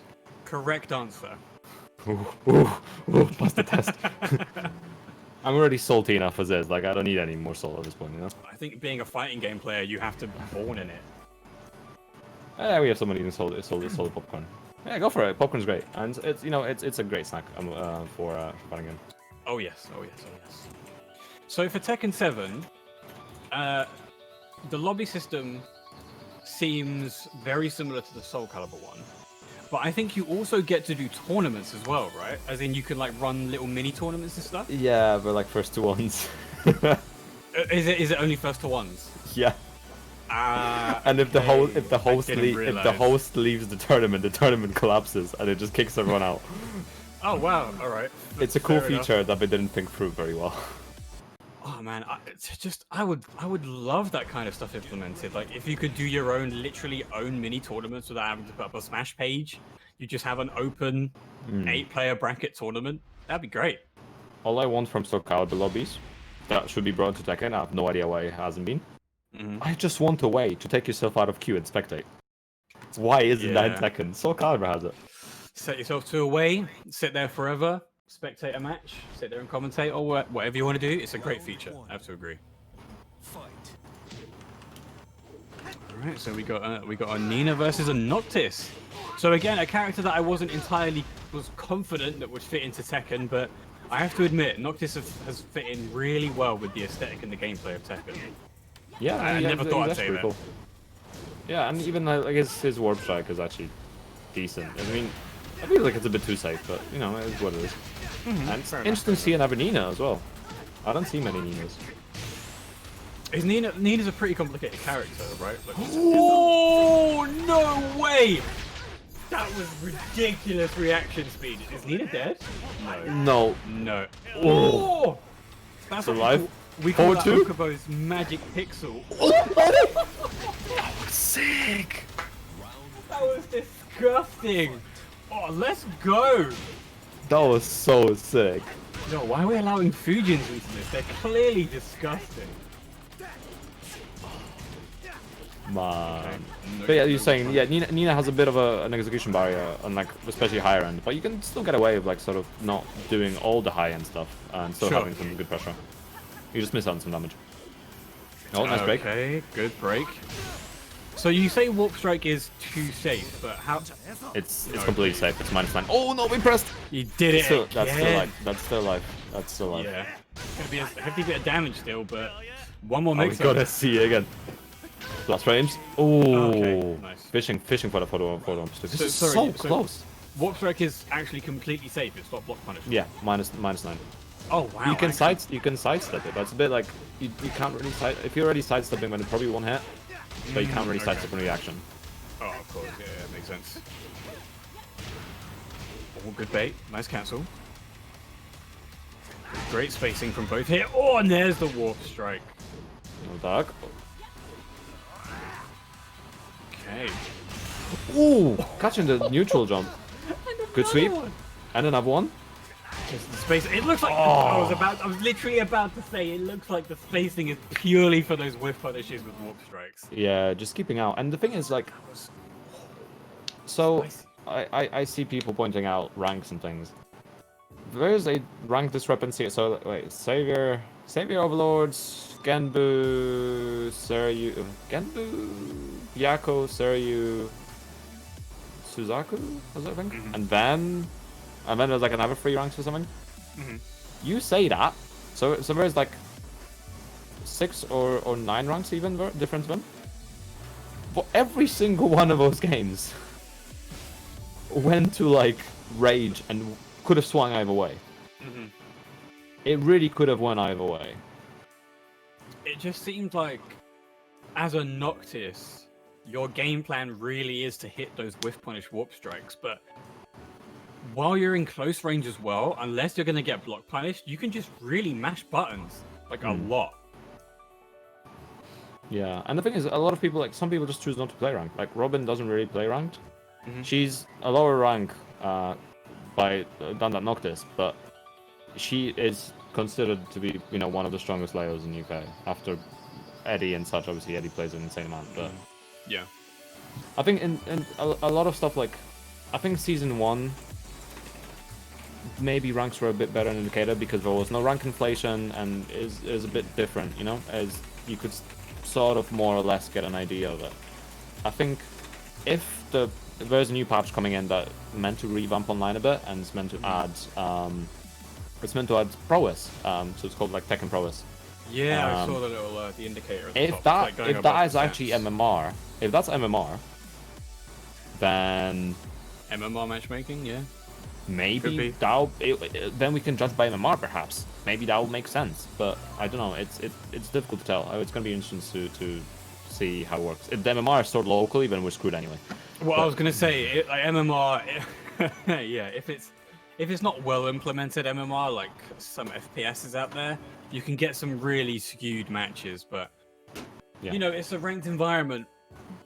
Personally, I would say don't take ranked too seriously. Use it as like a learning tool. Use it to try and learn some matchups if possible. If you come across a character that you don't necessarily know, use it more specifically for that rather than trying to grow a rank and get TGP. But you know, hey, my personal opinion. If you love grinding ranked, that's completely up to you. I'm not saying you're wrong. It's just how I personally approach ranked is more of a learning experience because I feel like I learn more if I don't take it too seriously. So Yeah, yeah. I think it's usually a good approach to run, honestly. I'm also looking through quickly. I believe we have now reached $30, which means we get a top 3 payout. So big thanks to BoxD. 420, thank you, 420. it's Hey, 470. meme numbers, meme numbers. Meme numbers. Well, we get 420 at 420 basically. So perfect timing. But yeah, so Yeah. thank you very much, Thank BoxD. you. Boxty, Soul Calibur player, if I may add. Yep, and plays a list on Tekken, I believe. He does, yeah. Just wanted to make it known. He plays Soul Calibur too. Very generous punch. It's our Soul Calibur lot. But yeah, thank you to everybody else who's been using the coupon codes as well, because without the top up of those coupon codes, it would not be the same. I mean, Matcherino give out the coupon codes and they want people to use them. And it's not been used up yet. It hasn't expired. So if you have a spare 2 minutes, put in that coupon code TNTRUL4 into Matcherino and donate a free 50 cents. And like Pun Life said earlier, we've got some sponsor quests in between the in between the lobbies, in between the games. Go make yourself a cup of tea, do a sponsor quest. Go to the loo, do a sponsor quest. Make a sandwich, do a sponsor quest. And then boost up that Matcherino pot so we can pay out as much as possible to as many people as possible. Yeah, and while we wait, we obviously talk about Matcherino, we talk some formats. Ideally, so something to explain to people. So the aim was to usually when we seed things, we let's say I'll seed it or Shergie will seed it, and when we have like another 2 people go through it. And that's kind of how we approached it this time as well. We had a list of everyone that signed up, and we knew what level they signed up for, and we'd be like, okay, is the level they signed up for adequate to their skill? And we went through every single thing on the Maturino, on Smash GG. So we saw, okay, did they play in this? And some people I know, like I recognize names because I haven't been in the scene for like a crazy amount of time, like some people, but I've been in long enough to remember names. So someone like Naloki, I remember the name. Like, oh, this guy came down to a round robin in like 2018. Like I remember the name. Like he played Xiao Yu, right? So things like that. And we try to use as much knowledge as we have between myself and Shergie and Fury and Grimulus and whoever else we can get to help out with those kind of things. It's difficult to balance those things, and it would be. I wish ranked was actually viable to use, and I wish Namco did. So there used to be a thing called World Tekken Federation, which had like stats for Tekken and character usages and leaderboards. That was a while ago, wasn't it? Yeah, that was Tag 2 times. If that existed, and that was viable, and we knew that all ranks were legit, or for the most part legit, not safe scummed, and I could pull that API and do things with it, that would be fantastic, because we could be a lot more accurate on this stuff. I could pull a lot more data into it, and the more data you have, the more accurate you can be in those things. But that doesn't exist.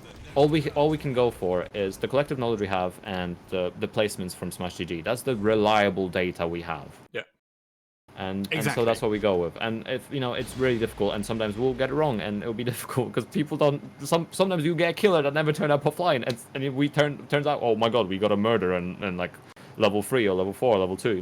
Those things happen, and we're sorry about that. We try to get it as correctly as possible, but it's impossible to do when we don't have placements on some players and information that. Yeah, of course. And I mean, look, I will 100% agree with you. It's difficult when you do an event like this where you're specifically catering to newer players. The newer player, quotation mark title, is for people who may not have ever entered a tournament or have entered not many before. So you only have to go, like you said, on the data that you have. And, it looks like most people are understanding of it. But sometimes people won't agree or won't accept. But, you got to let that stuff wash over you. It's water off a duck's back at the end of the day. You're providing a tournament and entertainment for people who need it. And everybody's enjoying it so far. So, it's Tekken, everybody. Yeah, plus, this is going to be harsh. Some characters will naturally rank up.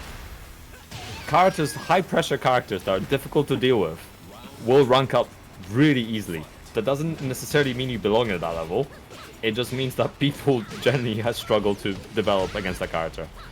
You put an Akuma of good execution in low ranks, he's gonna burst through everything.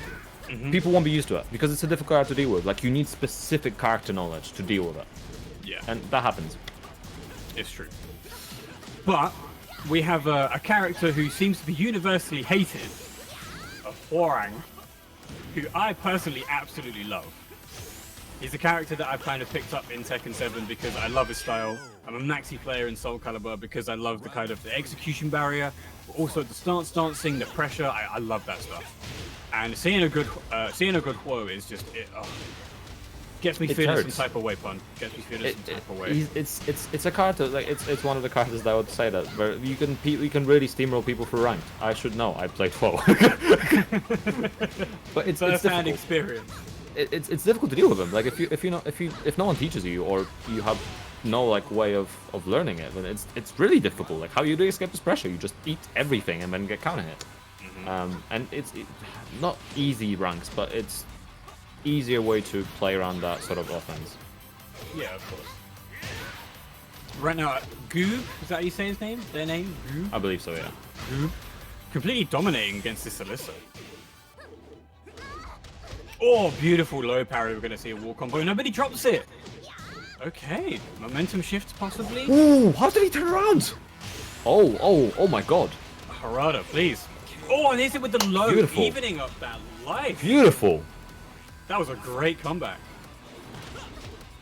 Oh, great whip punish. Launches for days. Go. Full screen carry. Doesn't get the follow-up into the wall combo. It's fine. Guub still sitting on a life lead. Oh, hits him with the back grab. We're going to get that free back to 4. Oh, it does it again! That's gonna be dead. Boom. And Guub takes the first game. It looked like a steamroller in the beginning, but yeah, the Alyssa completely bringing it back. That was really, really, really, really, really exciting to see. So when you get back turned in Tekken 7, you can't block, right? As in, like, you have to turn yourself back around to block. How many frames does it take from somebody facing the other way to turning around to being able to block? If you know, very technical question. I feel like it's 6 or 7, but I don't fully remember. Okay, 7 frames is a lot. Yeah, it takes a while. There's some back turn stuff you can do, but Yeah. it's interesting. Okay. Wow. That was a really, really, really exciting match to see. They just keep getting better and better. Like, Yeah, and the thing is, game so was really, really fun to watch, and then it exceeded all expectations. Considering this is meant to be like the beginners level, there's some really, really exciting matches. yeah, and the thing is, so like, again, if we mentioned rank before, there is Seryu to Yaksa, so Yaksa is like the 3rd blue rank, and then there's 3 before that. So it's something like, again, it's like 6 or 7 ranks difference in ranked. Could you tell? No, It was going back and forth. A lot of this stuff comes. There is a very big discrepancy. So between level 4 and level 3 players, you can get level 3 players dying to level 4 players, for example, just because they don't know the character knowledge. And that happens. I still sometimes die to people that, like, someone will come out of a Gigas and I just get absolutely whammed. Like, those things happen. Character knowledge is really important, and sometimes that's what carries you through. Like, you don't encounter someone and you just burst through the bracket. But if you did encounter them, you would have lost, you know? This is bullying. This is bullying. This is complete. That was big quote bully. Alright, but Dark. Okay, I was gonna say Dark getting the counter pressure, getting themselves out of the wall, but just not able to handle Hwo. I was trying to get. Oh, okay. Where did that hit? Somebody, please clip. What the jukes, the mix-ups, the flying. Okay, good whiff punish. Gonna get the carry, drops the combo, but again gets another whiff punish. Dark just not able to capitalize. The movement from Guub is actually disgusting. There we go, gonna get the wall pressure, and there's the wall combo. That's 2 rounds to Guub. Will Dark be able to bring this back? So obviously, I'm not that well versed in Tekken matchups, but it seems like Guub is just completely ignoring whatever weaknesses Hwo may have to Alyssa, if there are any. Oh, and there's a power crush, the one you love to see. Backlash, the classic. I regardless of the move's properties, the animation is so good. I love it. He's gonna go for another one. They're gonna go for the Oki situation. Dark just not able. Don't stay on the ground in any situation. You're gonna get Oki to death. Yeah, and Hwang actually gets pretty solid Oki, and Guub running with it that time. Yeah, I could see, yeah. Yeah, but something. So to be fair, like something that we probably like, we all started somewhere. I remember. Where was it? I guess it was like 2017 at that point, because I was still 30 years into Tekken. I have this is kind of embarrassing, I guess. I have a never know of all. Please. Yeah. So like Smudge, like we don't mean to be confrontational or something. We try to like deliver perspective. Like we went through this. I've played since season 1, and I haven't played Tekken 6. I haven't played Tekken 2, and this is the first Tekken where I ranked. I have a diary of when I achieved specific ranks from Green Rock onwards. That's adorable. With dates, with screenshots. It meant a lot to me as well, and it was really difficult. Like, you know, I would get demoted, and I would go back, and it would really affect me, and then I'd like train, and I was starting off in the London scene as well, and there were people like Abominable, people like, I mean, Chicken Maru, I don't think Chicken Maru was there from the start, but people like Rukang, and I got blasted by them all the time. Abominable constantly blasted me, like every time, and I got quite lucky because it was the start of the game, and so it's really difficult. It was really difficult then to get into the game. And it's even more difficult now because there isn't as many new players. Everyone like got so much better that you can't really play against people that are on your same level, which is why we're trying to host this tournament and get that sort of idea, get a bit more of a showing for players that might struggle against people that have been around for years. I mean, Abominable's he's so old at this point. I'm just dissing him because I know he's in the chat because I saw his pop at nine emoji. Abominable, damn. But talk to people honestly. As a new player, like especially Smudge, like you're surrounded by many nice, decent Tekken players. Talk to them. If you have a question, just ask. There's no shame in it, and you'll get better over time. It'll be difficult, but it'll happen.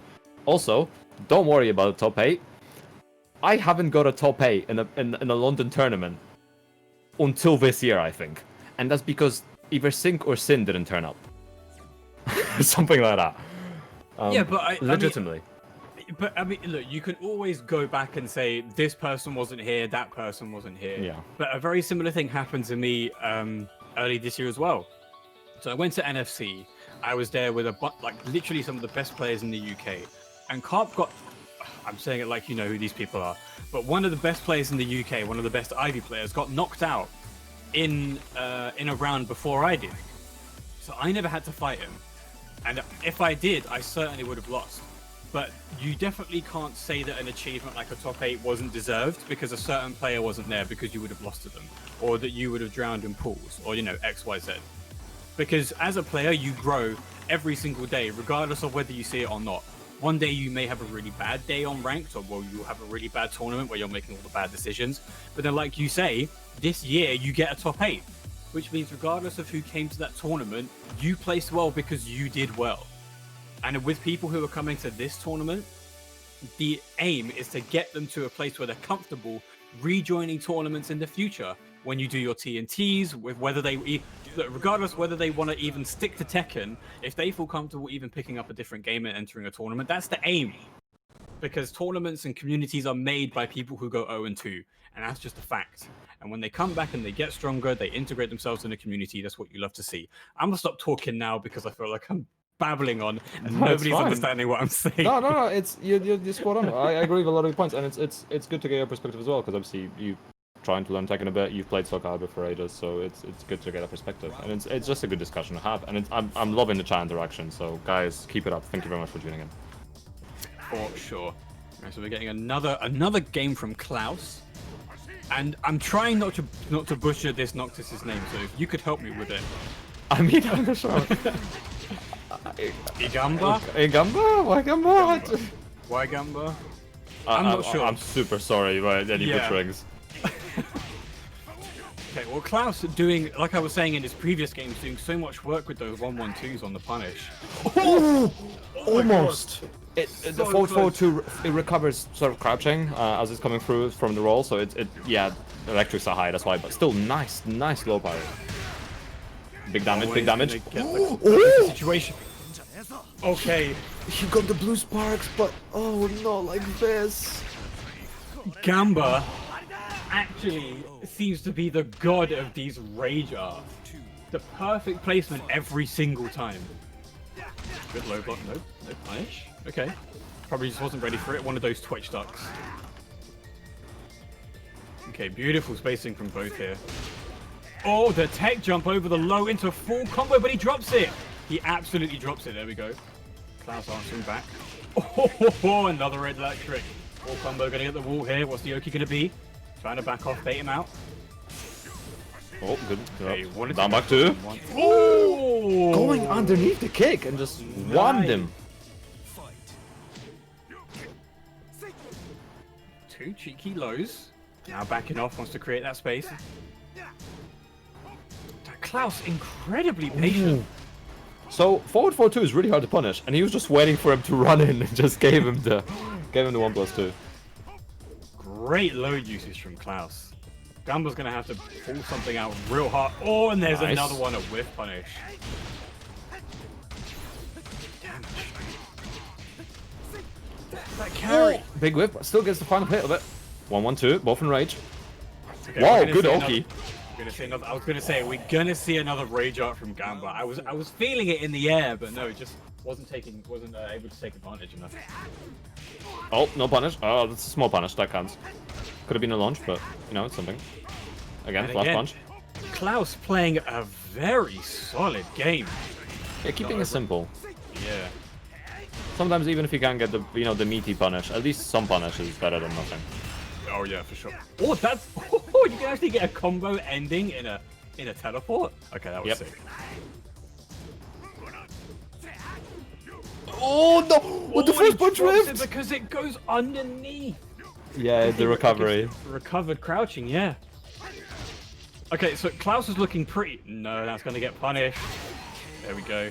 TKlaus is looking so dominant in that first couple of games, but Ygamba, the patience, the whiff punishes, the combos, bringing it back 3-2. Or was it 3-1? I already can't remember. I was too engrossed in the game. 3 something.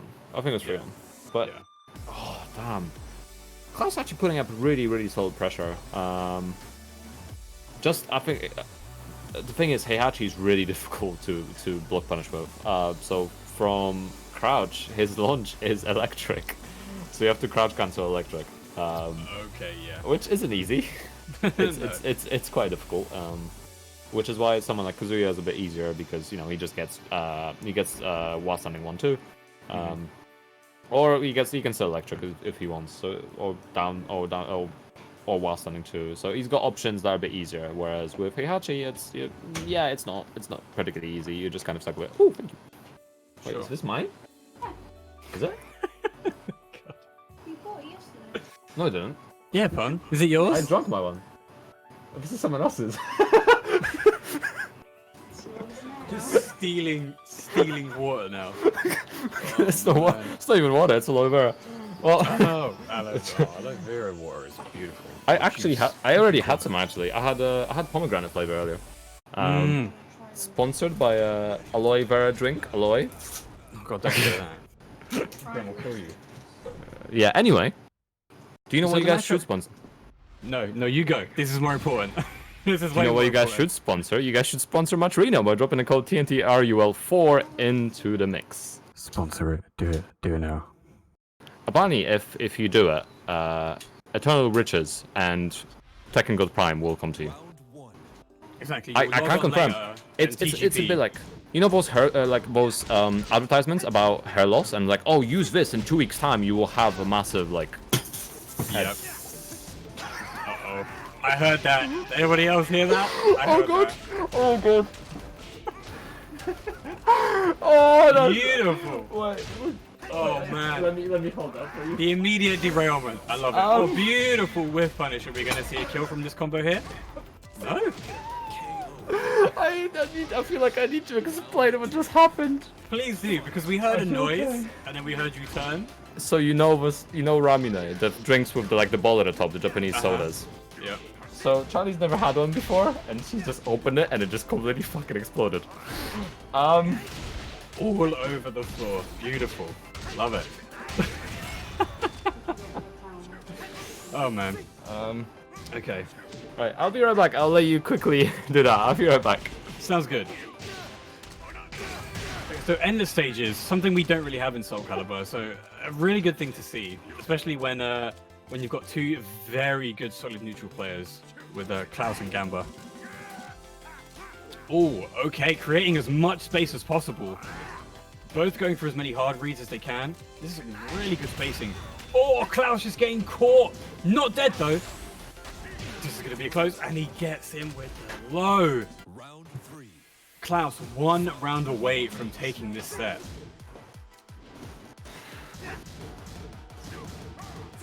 Again, going for those 1-1-2, and there's another block punish. There's going to be some pretty hefty damage. I love seeing these air combos. Right, I'm back. Oh, big reversal here. With TKlaus actually 2 rounds up now. Nice. Good start from him. Oh, him with that fire. Cheeky lows. Okay, we're gonna see. Oh, and he drops the rage drive! Probably would have been over half health combo. Oh, there it is again. Incredibly dangerous to start whiffing stuff against Noctis. Even at range 3 or 4, that warp stretch is incredibly powerful as a whiff punch. Yeah. Between that and down forward 2, it's a really good way of whiff punching. Really good card to play with, honestly. He looks like so much fun. So Noctis seems like, oh, beautiful counter. You love to see it. So you know we have 2B in Soul Calibur. Yes. She doesn't really play Soul Calibur. She plays her own version of Soul Calibur. Yeah, so I heard. Eternal Dragon's Twitter told me.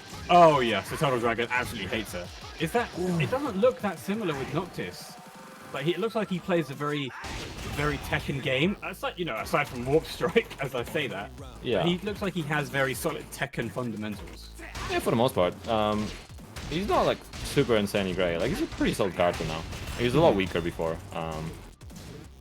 He's pretty balanced, I think. But yeah, the whip punishment on him is great. It's a really good card to pick up for new players. I think they've done him justice by keeping his stuff and giving him an easy way to get into Tekken. Oh yeah, for sure. Literally, you can be like range 5 and just do forward 2 if they if they whiff. Okay, Klaus is just playing a game of chicken. Oh, and he gets Indeed. punished for it. Is there going to be a hefty damage combo? Oh, Rage Drive. oh no! Rage Drive. Klaus has got a chance to come back. Is he going to hit him with a 1-1-2s again? Oh, my no God. way! No way! No way! That That would have killed otherwise, because it gets super armor from Rage. Holy crap! Oh, that's absolutely mad. I need a minute. Man's got low-high reactions up in here. Holy cow! Oh. Excuse me? I did not see that coming. I was like, oh, Rage was gonna hit, right? I'm pretty sure I did that, I think. I was kind of expecting something, but I didn't expect a Rager to armor through a low that would have killed otherwise. Excuse me. It's you know what happens if you drop a combo, if you choke a little bit, and when somebody clutches it out, it's the worst feeling in the world. Oh my god. It's legitimately the worst feeling in the world. And also, Eyelash Wish in the chat. Pog, more Soul Calibur people. Pog. What up, Wish You Could? Let's go. Soul Calibur X Tekken when? Oh god no. Oh god no. Oh god no. With Do you really want Leroy in your game? Yeah, of course. But we'll put Project Soul in charge of it, so we make Leroy bottom 1. That's what we'll do. We'll talk to Okubo, we'll talk to Master Wo, we'll say Leroy and Fark need to be bottom 2. There you go. Got your Soul Calibur X Tekken game. Yeah, actually, yeah, you technically had Devil Jin and Heihachi in Soul Calibur before. We did. They actually worked really, really well. I mean, Devil Jin was more of a style, but Heihachi was like an actual full-blown character. Fun fact: Cloud was actually meant to be Cloud Strife was meant to be the PlayStation mascot for Soul Calibur 2, but instead we got Heihachi because the deal fell through. So there you go. Bad. Square, how could you? Please Square. Please give Cloud. All right, game 3. I think this is. Yeah, 1 round each, 1 game each. Okay, the mega launch. They're gonna hit him with the Warp Strike. Chunky damage to start off with. Yeah. No walls either. Oh, good keep out electric. Steps on him. So Just turning into an OnlyFans. Can the combo that he was doing, can it be extended for more damage and the stomp is more for Oki? You could probably get a little bit more from it if you changed it up a little bit. Okay. Stomp, yeah, I guess Stomp's more Oki, more so than anything else. Yeah, okay, definitely. Alright, standing 1, just knocking him out of the air. So Gotta be careful with the Gamba whiffs. is, I was going to say, Gamba is absolutely loving his whiff bonuses with the Warp Strikes. And I think Klaus has recognized it and is trying to be as close as possible while... Nice! Catching a Drops step. the combo though. Down back Not 2. going to be able to capitalize. Down back 2 is such a good move online. And there's another one. Klaus is in a very dangerous Under position. the job! Wait, they could kill. No, okay, maybe not like that. Oh, he puts Go the punish! punish! Doesn't get a punish! Oh, No! hey. No way! Standing 1 not enough damage. sliver of health. This game is actually so tight. Okay. Nice flush punch combo. Nice punish. Beautiful. Yeah, Noctis gets a really good punish on that. I love this. I love that move so much. It's so sick. TKlaus is gonna have to pull something out of his backside He's very, still alive. very Down quickly. back. Oh, gone for the low. Okay, there you go. Ygamba takes it. That was a really, really close game. Both, like, honestly, punish. I think Klaus just punishment on some of Noctis's moves, and ducking some moves would have definitely helped him in that matchup. And the one other thing that's overall, I think it's a just good tip to have around, not just for him but for everyone else. If you can learn dash guarding, especially if you can do it moderately well online, you've just advanced many, many levels. It's difficult to do online because especially you don't want to do it too close to them. Like if you're like in someone's face and you're not sure about how good they are, generally don't aggressively dash into someone's face when they're a new player, because new players are a lot more prone to press buttons. And there's someone mentioned it before. There's like it makes sense to play different against players of different skill levels. Yeah. With someone with people that will respect you, so to say, you don't want to. You can afford to like dash a little bit more in their face and be aggressive with your movement, because they're just going to be pressing buttons. They're going to try to see what you're doing and get a read on you and things like that. Yeah, exactly. So there's that kind of thing. But dash guarding overall is really good, especially against someone like Noctis that can just throw a sword across the screen and hit you. If you dash forward and just immediately press block, you're faking out your approach. So rather than do like a running move or something, you dash in and you block instantly. Now, if they press the button, you whiff punish. Yeah. It's the classic circle. I'm sure you've seen the thing as well. Like, you have keep out, baiting, and pressure. Yeah, of course. So one beats the other. It's rock paper scissors effectively. Baiting beats keep out beats rush down, and rush down beats baiting. Yeah. Just a circle of life, exactly. It's like you said.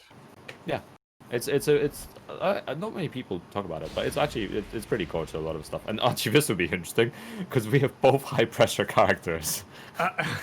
Yeah, I've when I was starting to give Horror a go, people were saying that Nina is a very high pressure character as well. Likes to kind of mix you up a lot. So it'll be interesting to see how Guub does, because when he was fighting Dark before, Dark was just not able to handle it. Guub was getting all of the whiff punishes into big full screen combos into the launchers.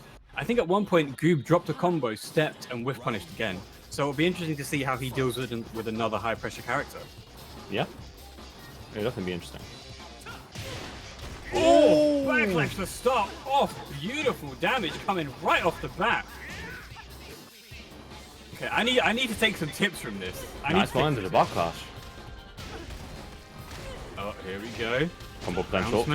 Oh my god, Hwarang damage is so bad. Oh, okay. Breaks the floor again. And it's gonna kill. No. Oh, can't hit.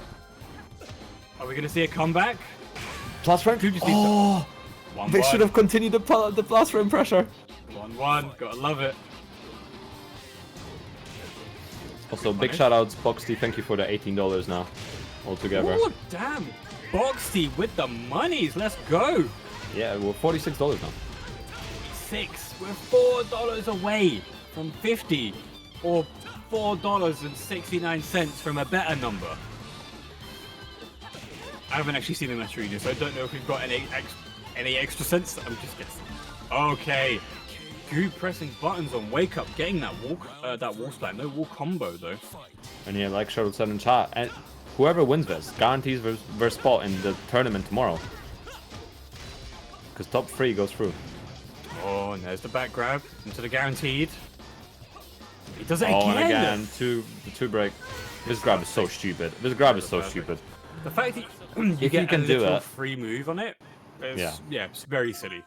I don't think anybody really likes the concept of throw Oki, and Hwarang has it. Julia has it. King has some on some throws. Yeah. Why does it exist?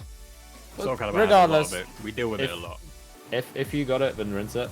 You know, it's definitely something to use. Everybody will hate you for it, but if you got it, use it. Yeah, exactly. That's the circle of FGs that we need to talk about.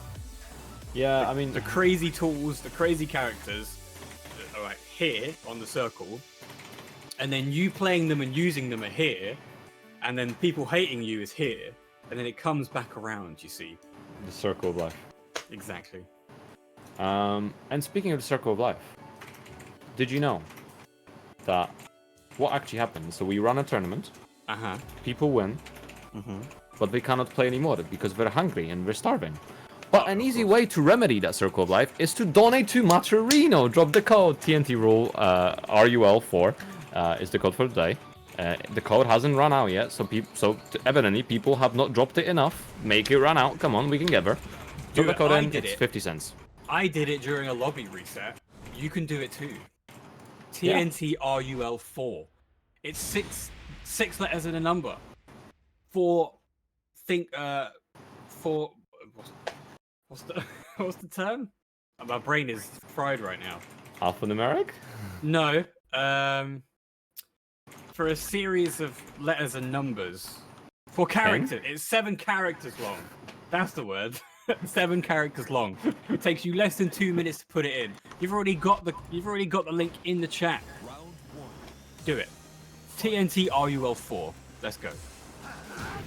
I'm just don't mind me. I'm just putting more codes in for my Okay, multiple accounts. Lovely. Keep it up. Keep it up. Alright, so we're getting more Noctis, changing characters from Nina to Noct. Oh, beautiful step, but no punish. Goes over the top of the tech crouch. Oh. Really hefty damage.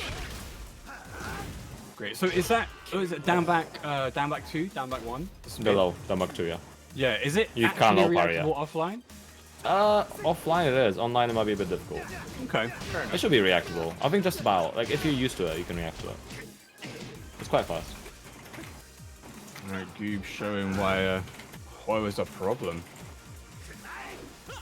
Oh! Okay, there we go. The first actual whiff punish on Warp Strike. And guys, we added more sponsor requests, by the way. Sorry, quick interruption. More sponsor requests available now. So if you have time, drop more sponsor requests. Do it. Do it. So I think that one whiff punish is going to stop. No, the combo! What's the combo? Oh, never mind. Still getting it. Still getting it. Big overhead with the chunky sword. It kind of seems like RelaxedThunder has been put off of doing any warp strikes now. Yeah, I think he's careful about it, especially if he whiffs it. Because Guub's been answering to it perfectly. Oh, nice side step. Okay. Avoiding the damage. Nice. Whoa, hefty launch. Wow. Really good combo. Great punish into pressure. That's what we love to see. Oh, What a parry. Great counter. Oh, again, no. Caught him on fault. Nice break. 2 break. Oh, okay, go straight for the flamingo. Oh! That whiffed, but he was pressing it as it was whiffing. The madman.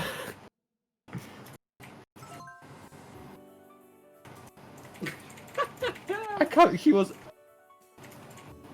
Oh, I'm not fully sure. Oh, I actually just... Yeah, He that sees works. the future. That's all it is, Pun, is that he sees the future. He knew that Guub was going to go for Rage Art, so he thought, this is the time that I'm going to throw out Warp Strike. Immediately, perfect range. Thunder was here, and the Rage Art was here. And the sword just goes right over the top into his face. So, something to consider is... Noctis doesn't actually disappear off the... Like, he doesn't, like, turn into a ghost when he forwards too. Does he still have a hurt box as he's going He forward? exists. You can't see him on screen, but he's there. So when he came out, I was labbing this, right? I was labbing like 1, 2, 3 and 1, 2, 4 and this. So if you sidestep and do something that Jenny like has a very low hitbox, so I did forward 3. This was season 1, so forward 3 worked. I could catch him before he actually finished his animation and reappeared again. So he's there. So nice. Okay. So the Rage Art, I'm pretty sure, I just saw a glimpse of it. I'm pretty sure the Rage Art whiffed, but he did forward 2 so soon after that it hit as the Rage Art was whiffing. Gotcha. Okay, that brings a whole new dimension to that move. Yeah, it's weird. It's a really weird thing. So you could technically bait out a warp strike and whiff punish even before Noctis reappears. Yeah. Yeah. What's is he? I'm assuming You he's can get in an a instant counter hit flow. state right there, right? I think so. I don't really remember. Yeah, I think would so. assume so. But If you who tailspin, knows? you get an instant tailspin in it because it counts as a float state. Okay, gotcha. Oh wow. All right. Oh, Then. oh. We got a.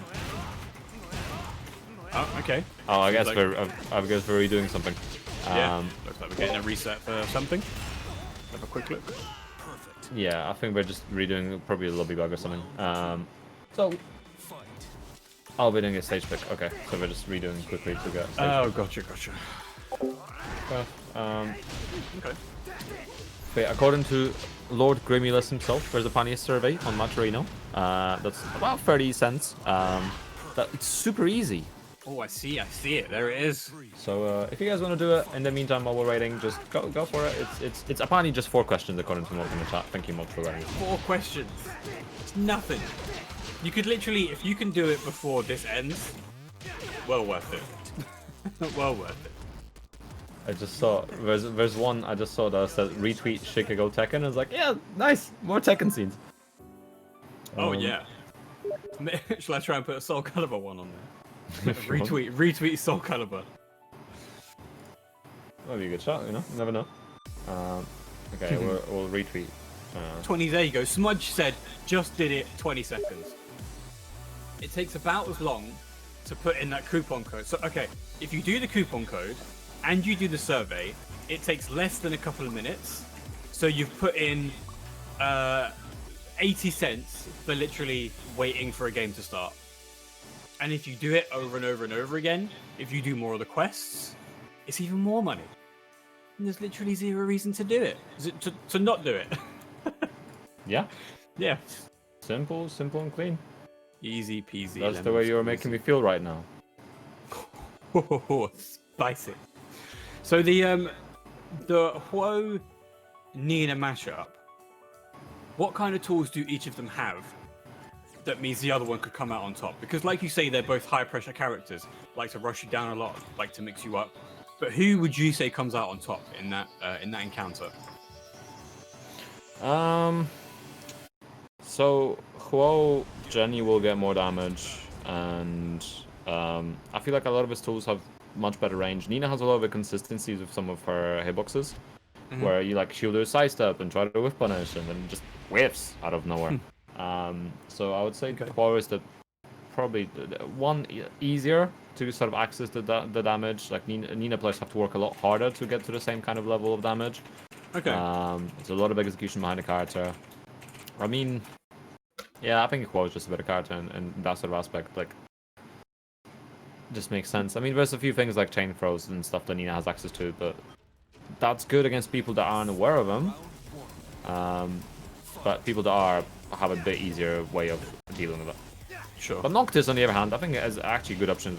Has some good options versus Huo, but still, like, he doesn't have a universal down job and things like that. That's a bit, it sucks. But if you space well, then Noctis is fantastic for this matchup as well, because you can just whip punish very easily.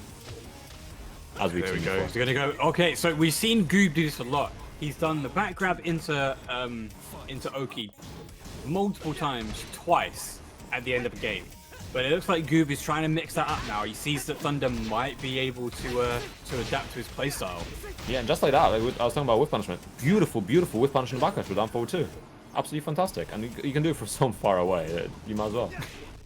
I mean, yeah, why not exploit the things that you have? Nice down back too.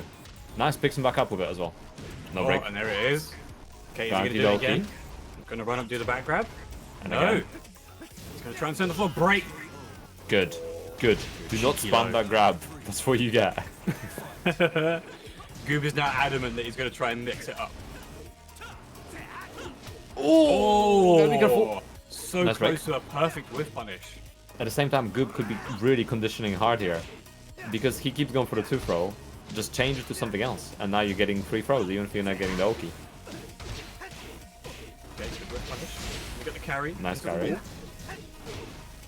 Oh, Forgot the extra hit of the string exists. And RelaxedThunder, just like that, bringing it back. 1 round away from him. Nice punish. Just whiffing kicks right in his face. Good Nice. with And punish. again, we've seen Thunder do this consistently throughout every single match we've seen. Oh. What a parry. Beautiful. Beautiful. And just If like there's that, one RelaxedThunder thing- Thunder guarantees himself a spot in tomorrow's tournament. If there's one thing I love seeing, it's well-placed parries. Like, absolutely godlike well-placed parries. Oh. Oh. Oh no. Oh no. You can see. Oh, my forehead. My forehead. Wait. Let That's me fine. I get, got this. let me get up a bit. Wait, There it's we okay. go. Yeah, that's fine. We got it. There we go. Crisis averted. I'm gonna have to kind of squat now. Oh, that's fine. I'm Slavic. This is great opportunity for me. Okay. Here we go. There, you I'm can- legitimately you can see now. I'm squatting on my chair. Right. So that was a really good game from both players. I think the comeback from RelaxedThunder on Noxus was actually really good. Oh yeah. Coupling pun life. Wait, are we back? Can I stop There we go, squatting we're now? back. Am I gonna We're be back, too we're high back. now? Oh wow. That Got was to a roll great with the moment. punches. Got to roll with the punches. Yeah, this is course. what makes us good commentators, isn't it? You gotta adapt to everything, even squatting. When it demands it, the slab squat has to come out thick and fast. We nailed it, pun. We nailed it. We nailed it. That I feel like that quote is gonna get taken out of context sooner Oh, or of course later. it is. Every time I come back for commentary for Tekken 7 now, it's gonna be clipped. I love it. I'm here to make a legacy, pun. I'm here to make a legacy. Oh, my face hurts from laughing. Right, so let me have a look at the bracket while we wait. Have a quick. Yeah, I was about to do the same. So we have RelaxedThunder versus Ygamba in the EP Pro Ygamba in the winners finals. That could be a Noctis mirror, maybe. I don't know. Oh, I would actually love to see that. I very rarely see any Noctises in general, so seeing a Noctis mirror would be pretty exciting. That'd be pretty good, yeah. We have Lucky Merc and Dark in losers round 5. Close looking for whoever wins that match in quarterfinals, and then Guub and Shergie and the other side of losers quarters. Yeah. So if there's one thing that I'm really admiring TKlaus for, it's that he's consistent in his block punishment with 1-1-2. So, like you were saying, it's definitely not optimal, but any damage is better than no damage. And he's been able to pull out incredible block punishes and whiff punishes, especially with some of those electrics. But he's keeping it safe, very compact, very, very neutral heavy. And I'm a big fan of his playstyle so far. Yeah, no, some quality stuff, bro. So, Pun Life. I believe the ancients have spoken to you about something that enables the people watching right now to feed the masses, specifically the top 3 masses. And I wonder what that is. If you could enlighten everybody for us, that would be wonderful. Yes, so I'd like to take this moment to welcome you all to the amazing new cult of Maturino. In this cult, we take your money, as most cults, and we take your money and we use it for higher purposes. This higher purpose being feeding the players. And I know, listen, it's a hard time. Playing Tekken especially, you're not gonna get any money. All you're getting is lag and terrible lobbies and disconnections. So to add to this terrible package that we're getting, we thought, you know what? We'll partner up with Maturino. We'll let you put some codes in, some arbitrary strings. You put those in, and it will help feed at least some of you. Some of you that worked really hard to get to winners finals and losers finals and grand finals. We will do this for you.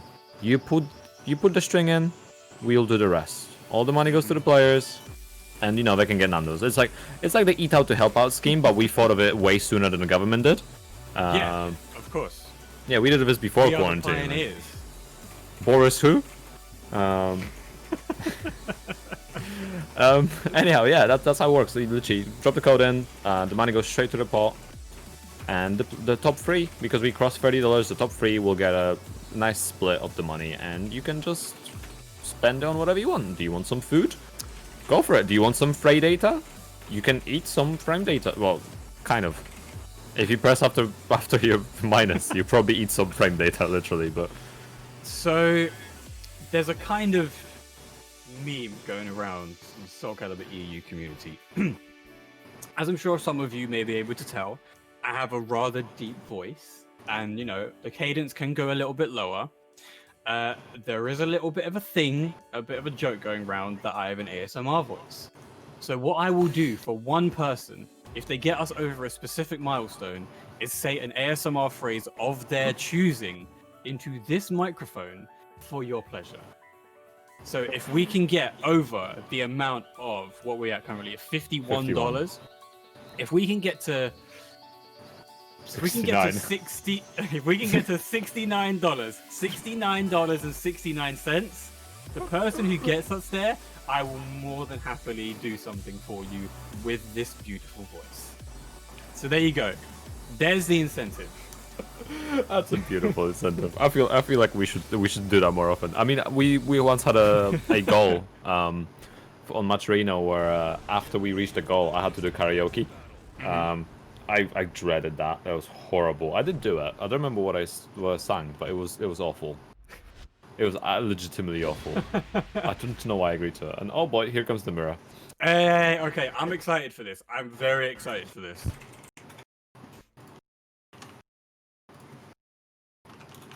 Get him to do unlimited Blade Works monologue. God, so yes. I did. I am the poet of my sword. It was actually a challenge that somebody in the Calibur community set, and I did it on stream about sometime last year. It was beautiful. It was amazing. Like about 20 different people did it. It was great. We all came together. It was wonderful. So how do you play this matchup? What do? Do you just like fish for whiff punishes with teleport? Like, is that how you just play it? You backdash and you try and warp strike people? Yeah, you can't even warp strike the warp strike. You can technically, if one of them does down forward 2, the other one can do down forward 2 in return. Oh my missed opportunity. See, they're doing very similar moves, so they know the basics of Noctis enough that there's enough variety in the moves, but they're doing. I was about to say doing incredibly safe stuff, but Ygamba immediately getting punished for that down back 2. Oh boy, oh boy. I'm actually keeping a very compact buff on. Oh! It's, like, the old Kermit meme, like the Shadow Kermit. Noctis and his Shadow self, there you go. Yeah. Shadow Kermit. It's real. Oh, there we go! That's what I was thinking about. Nicely done. There it is. Round 1 goes to Thunder. Beautiful punish. Also, AC, I'm not singing back at my tie. Oh yeah, we have to make Fun Life do it as well. Someone gets their mid crushed. Dunna. Okay, so Thunder currently again on top of these punishes like nobody else we've seen today. Oh, ducking the entire string. Good call, but no. Okay, no quick response. Oh, big launch. Actually, this could actually be a promotion match for both of them in ranked. Combo. And there we go. Thunder taking round 2. Pretty convincingly as well, even after that big launch. Okay, so Gamba is definitely the more aggressive of the two. Sexy big launch into the combo. Sexy big launch. Sexy big launch. Let's go. Sexy big launch. Oh, good. Oh, dropping the combo, but still got him in the wall. Yeah, Gamba is definitely the more aggressive of the two. Nice, not pulling trigger on the what's time to do. Oh, sexy big launch. God's sake. That's the official name for that now for down back 1+2. Oh, just missing the punish. Okay, Thunder more aggressive in this fourth round. For literally doing the same thing back and forth. Nice, beautiful down forward 2.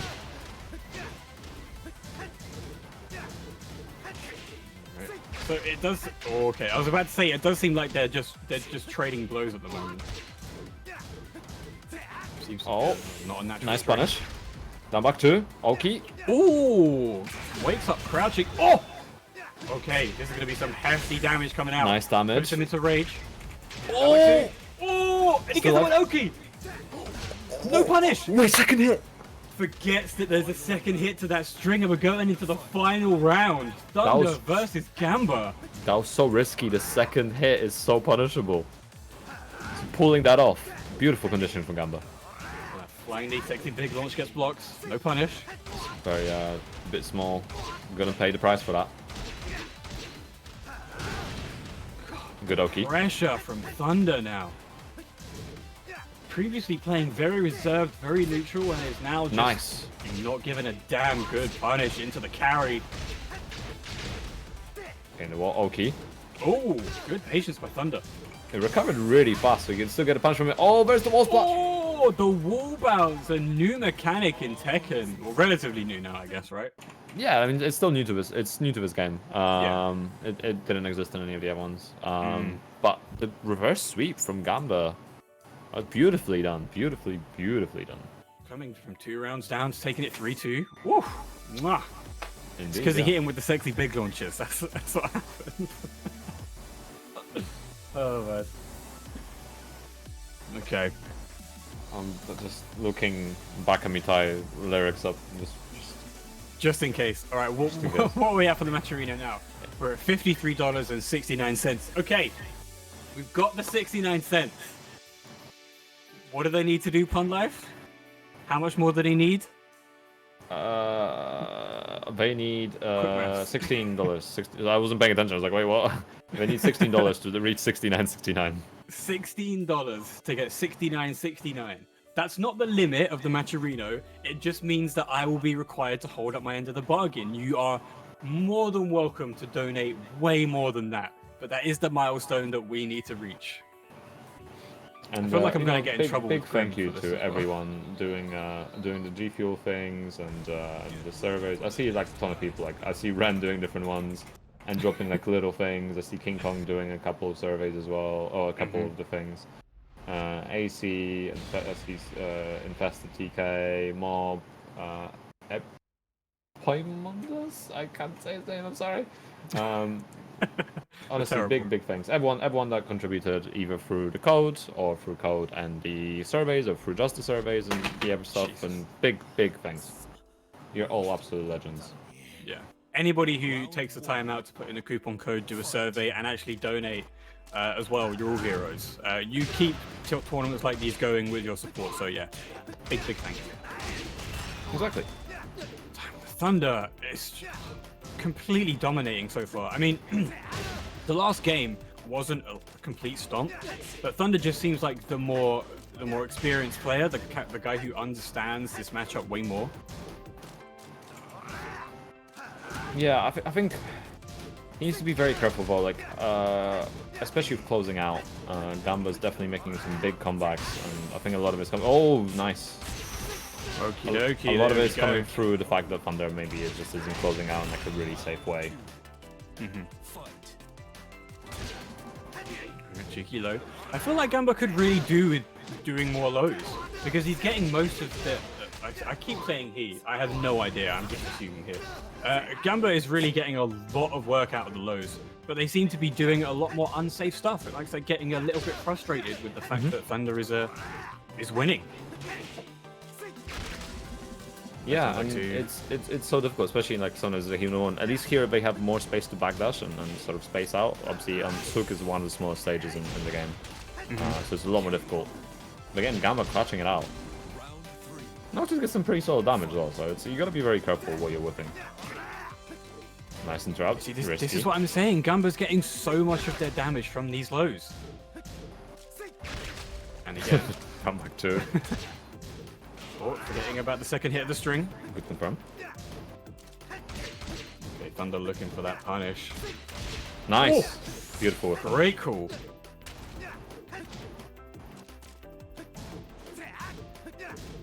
Okay, great patience from Thunder. Beautiful Nice defense. dashes in Ooh. twice. Nice aggressive dashing Tries in to to get fake it. it out. Oh, Catch a step, still alive. beautiful. But because it's an endless stage, he's not going to be able to get any Oki on that. Oh, good. Managed. Oh! Oh, he blocked, but he Mashing out. pressed. Mashing out of what looks like a plus on block rage drive. Yeah, pretty much every race drive is plus block. There's some exceptions, but it's definitely risky. Okay, Thunder's spacing is actually incredible right now. Trading jabs. Very small Tekken. Oh, sexy big launch gets blocked. Oh my god, down forward, what is that? Down forward ones. Just Oh, there do we a go! low. Gets a sexy big launch into the combo. Ygamba almost about to make this a 3-1. Nice, Ooh! Emo Man. One mix up Emo away, Man. hits Oh. him with the warp strike, and there we go. I'm off to go. Hook me a whopper. SPL. Yeah. Abbreviated. Oh my god, Rising Phoenix, thank you. Carry on the meme while I'm gone, please. Here we go. I can't believe that's the official name now. You're welcome. Alright, so that was, let's have a look at this bracket real quick. So, that means that, well, both RelaxedThunder and Ygamba are now qualified for tomorrow. For tomorrow. What's tomorrow, Fun Life? If I may Tomorrow is ask? the level 3 of this tournament, so the higher the rank the higher rank of the tournament is happening tomorrow, and 3 players of this tournament, the top 3, end up advancing to that tournament, and then if whoever gets top 3 in that tournament advances further to the second one, and whoever gets second one advances to the first one, and then there's no more advancing further at that point. You're top. Creme de la creme. You win. Exactly. You the win, yeah. absolute biggest top of them all. So, Pun, have you got a schedule of the tournaments that are going to be running throughout the rest of the week or the rest of the coming days? So, okay, so we have level 3 tomorrow. Next week, Saturday, we have level 2. And the Saturday after that, we have level 1. So there's a bit more space between level 2 and level 1. So there's people out there that haven't signed up that think you're in those levels. Then do it. I think the registration for level 3 is still open as well. I think so. Last time I checked, yeah. Yeah, I think it closes today at midnight. So if you haven't yet signed up yet, sign up. And we'll rebalance things accordingly. And yeah, just go for it. Just go for it. Like we were saying earlier, level 4, less so level 3, but still a little bit, they're for beginners, or not really beginners, but people who may not have as much tournament experience. Those who want to play this game competitively, want to full-time it possibly, want to get somewhere with their Tekken career, level 3 and level 4 are for you. Level 4 is almost over. And I'm very sad, because it's been incredible really good. Commentating alongside Pun. It's been incredible getting people pushing the meme of the SPL. It's been wonderful seeing all of the donations and people using the surveys and all of the redemptions that you can get for free monies. It's been wonderful. Yeah, it's been absolutely crazy, and the thing is, like, as a lot of people, we had people of varying ranks, and it's been interesting to see how skill levels and the playstyles differ, and the more tournaments we run. We've run a lot of tournaments. We run 74 events last year, I think. Across including different online games. and offline. Yeah. So we get a decent amount of data on people, but it's always difficult to like balance it sometimes. Now that we've done this, we have more data. So again, we'll pull those in the mix and run with that. So it's really good data to have. Put them in the blender, if you will. Yeah, Damn. exactly. All right, Klaus. Good break. So we're gonna see them 1-1-2s. Literally, Nice. as I bring it up, hits him with the 1-1-2. Beautiful. Gotta be careful. What could have been power crashed by Raven as well. Okay, so Lucky Merc, another Raven. Oh, big launch. Oh, here we go. This is some pretty hefty damage. Klaus gonna put her in the blender. Oh, okay. That was like max range. Oh, the cheeky slide. Okay, Klaus playing a bit more aggressive than we were seeing them previously in the tournament. Usually playing a very, very hard neutral game, trying to get those block punishes as 1-1-2s. But now, understanding that he may be able to get the upper hand, being a lot more aggressive. Yeah, perhaps as well. Maybe it's not a matchup he's comfortable with. For those kind of matchups, it's often it makes sense to play a bit slower and play for those whiff punishes. Oh, big count hit. Doesn't get much combo from it, but down back 2, some damage at least. Nice, keeping it simple. Down 4-1, down 4. Low toe kick to help. Okay, there we go. Oh, okay, goes right over the top, and there's another 1-1-2, pressuring the Raven to the wall. Yeah, it was a really good duck to punish as well. Oh, nice whip punish again. Okay, Klaus pressing button, just wanted to keep that pressure up. Oh, try to punish. Trying to go again, yeah. Nice. Great launch. Catches him turning around. Combo. Oh boy. Oh, What a rage beautiful drive. rage drive.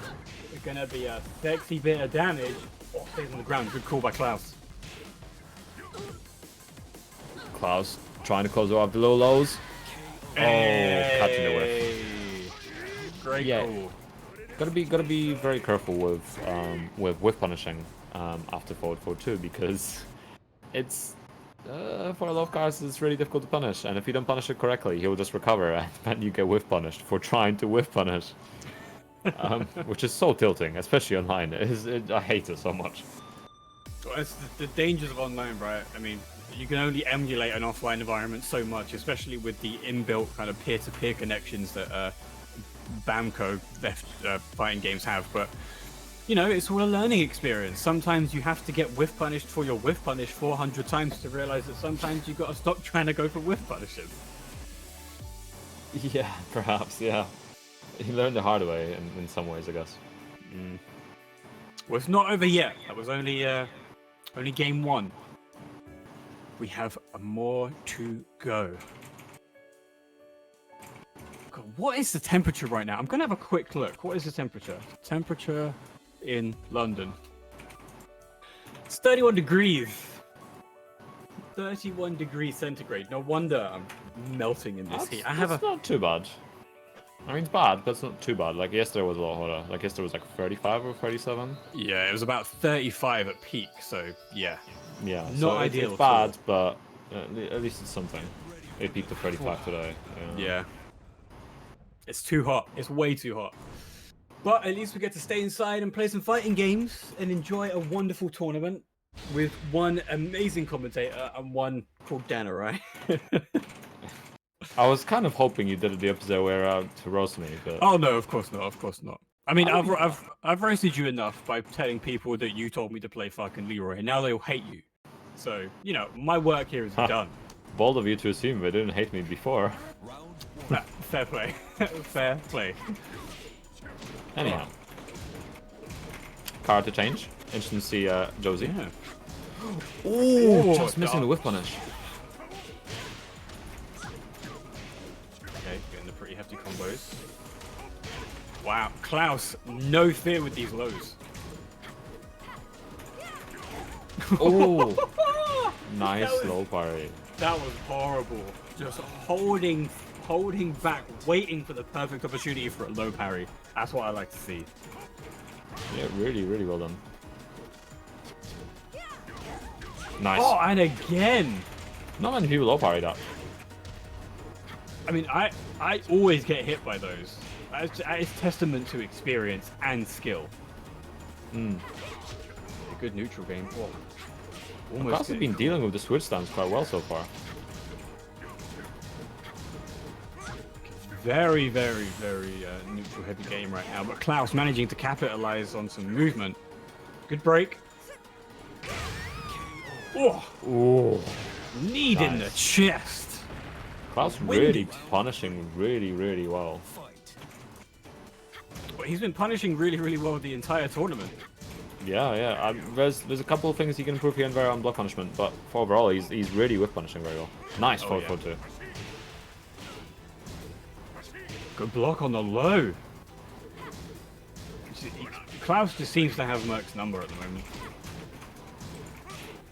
Yeah, yeah, he's not falling for the Josie pressure. Merc really has to pull something out to survive here. Rage Drive expanded. Big whiff. No, no, he didn't get a flush punch combo on it. Just the low pokes, the spacing. Klaus doesn't want to have to deal with anything that he doesn't have to deal with. Okay, he's trying to get. Oh, no punish! Oh. Unfortunate. Very unfortunate. Klaus really dominating it. Unsatisfying way of closing that out. There were so many opportunities to get these amazing reads and whiff punishes. But Klaus, you know, simple person that they are, just a cheeky little couple of jabs to the face, and there you go. Closing out the it was games. quite interesting because he was really responding well to dealing with Josie's crouch dash free, and so the mix-up's usually the mid, and Lucky Merc kept doing the mid because he got low parried on the low option, and then that got punished. Not fully punishing, like the bigger punish you can get on it, the better, because you completely want to discard Josie from being able to mix that up. But yeah, overall, just really well done from both. I think perhaps sticking to Revan might have been a better idea, but I don't know. Pulling out another character is always a good shout. So good stuff for braving it and pulling it out. Yeah, totally agree. Klaus definitely had some idea about that matchup because he was responding to it very well. Oh yeah, I mean we had I bet 2 or 3 low parries in the same round just because he's so familiar with the matchup, it seems. Yeah, I think a character or a player that has that much knowledge of your character plus of their character how to punish properly, you have to overcome those odds by just being an absolute god and understanding what you can do to counter the knowledge that your opponent has. Yeah, precisely. So I think there's definitely something to be said, because I don't know how many of these people play each other on a regular basis. But at that point, it really felt like more of a player matchup than a character matchup, because there's certain things that you can do to mix somebody up if you don't know them that well. But if you play with them a lot, there are habits that form. You understand that there are certain things that you can't technically punish, but you know that your opponent likes to press a button after this specific thing. Like we were saying earlier, if you're -4 and your opponent starts mashing, why are you mashing? Is it because that you either don't understand the game that well, or perhaps you know that the move or the thing that the opponent can do won't beat your mash? And it definitely seemed like it was that for the previous game.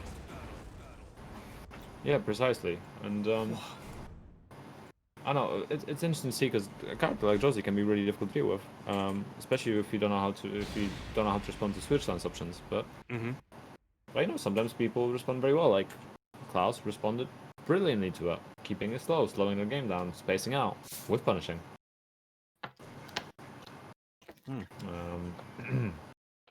But with that, we will be going into the next game between Guub and Shergie. Shergie on Alyssa. We haven't seen Alyssa today yet, have we? We have seen Alyssa today. I think, yeah, Guub managed to take it over in Alyssa earlier on. Yes, we have. The Serio Alyssa, yeah. You're right, that's the one. Yeah. I remember now, because I was talking about ranks at that point as well. Of course, yeah. Guub, like, that Alyssa was actually putting up a solid fight versus Guub, so I'm wondering how this goes for him.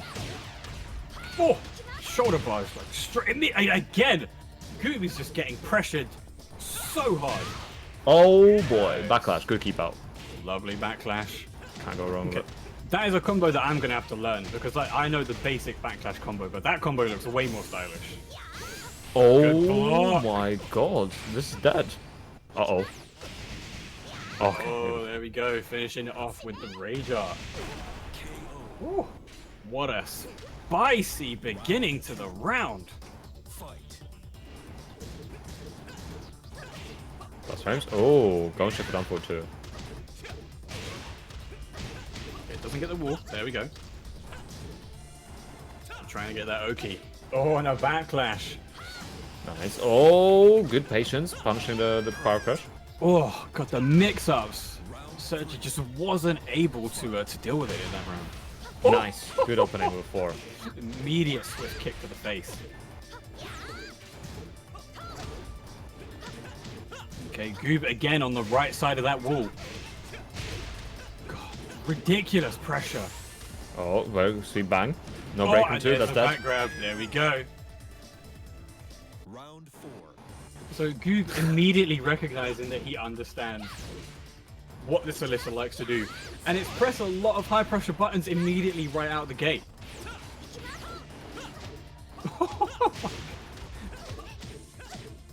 There we go. Nice, good carry. Oh, gotta be very careful doing lows against it.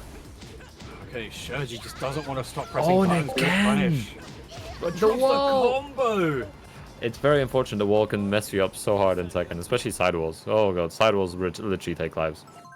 Yeah. Wow. Okay, so Guub not managing to Guub managing to take that way more convincingly than his previous encounter with an Alyssa. It genuinely feels like Guub understands the Alyssa matchup a lot. Because right out the gate, the first thing the Alyssa did, counter hit, smacking Guub across the arena, taking the first round. But then he adapted immediately, held back a little bit, waited for the backlash power crushes, carrying to the wall, and then just mixing him up. Just highs, lows, mids, highs, lows, and taking it relatively easily. Yeah, like the easiest way to deal with some Hwarangs is know when to down 4, generic down 4 if you have it, or down jump. You can deal with a lot of stuff. You gotta know when to press, but it's difficult. That's the difficult part.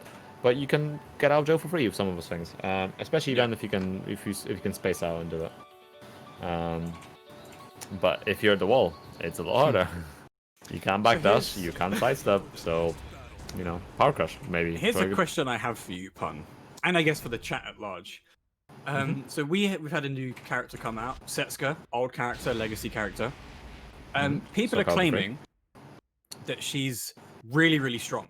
And for Soul Calibur Without Borders, we're asking people if they want her to be banned for their specific region. Some of them are saying no, some of them are saying yes.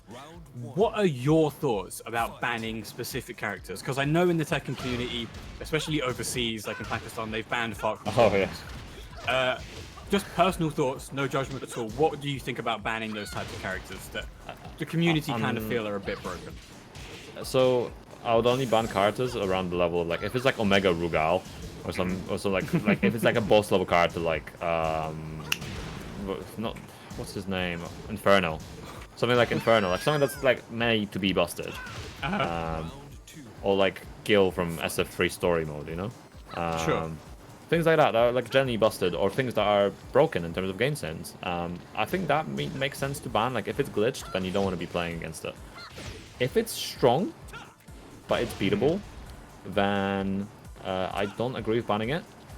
If I think I get what we're saying, like, oh, we want to have fun, we don't want to play against Fuckerman, then don't pick him. Agree between yourselves. Gentleman's agreement. Or if you don't want to agree, then keep playing him, keep playing just him, and keep sending the footage to Namco. It's like, this is what you've done. This is legitimately what you've done. Yeah.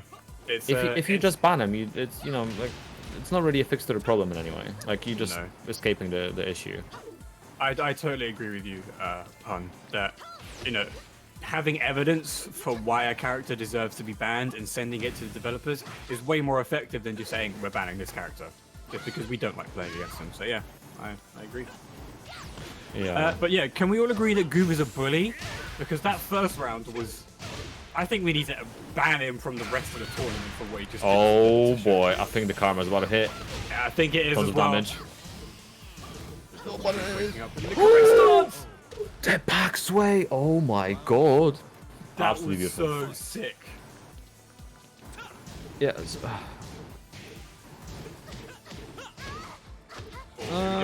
It was 2 bans for Leroy, not 3. Wakes up for days.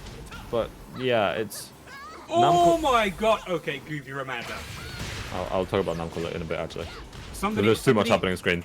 Somebody give me Goob's number. I need to ask him how to play Quo right now. This man is so sick. Fight.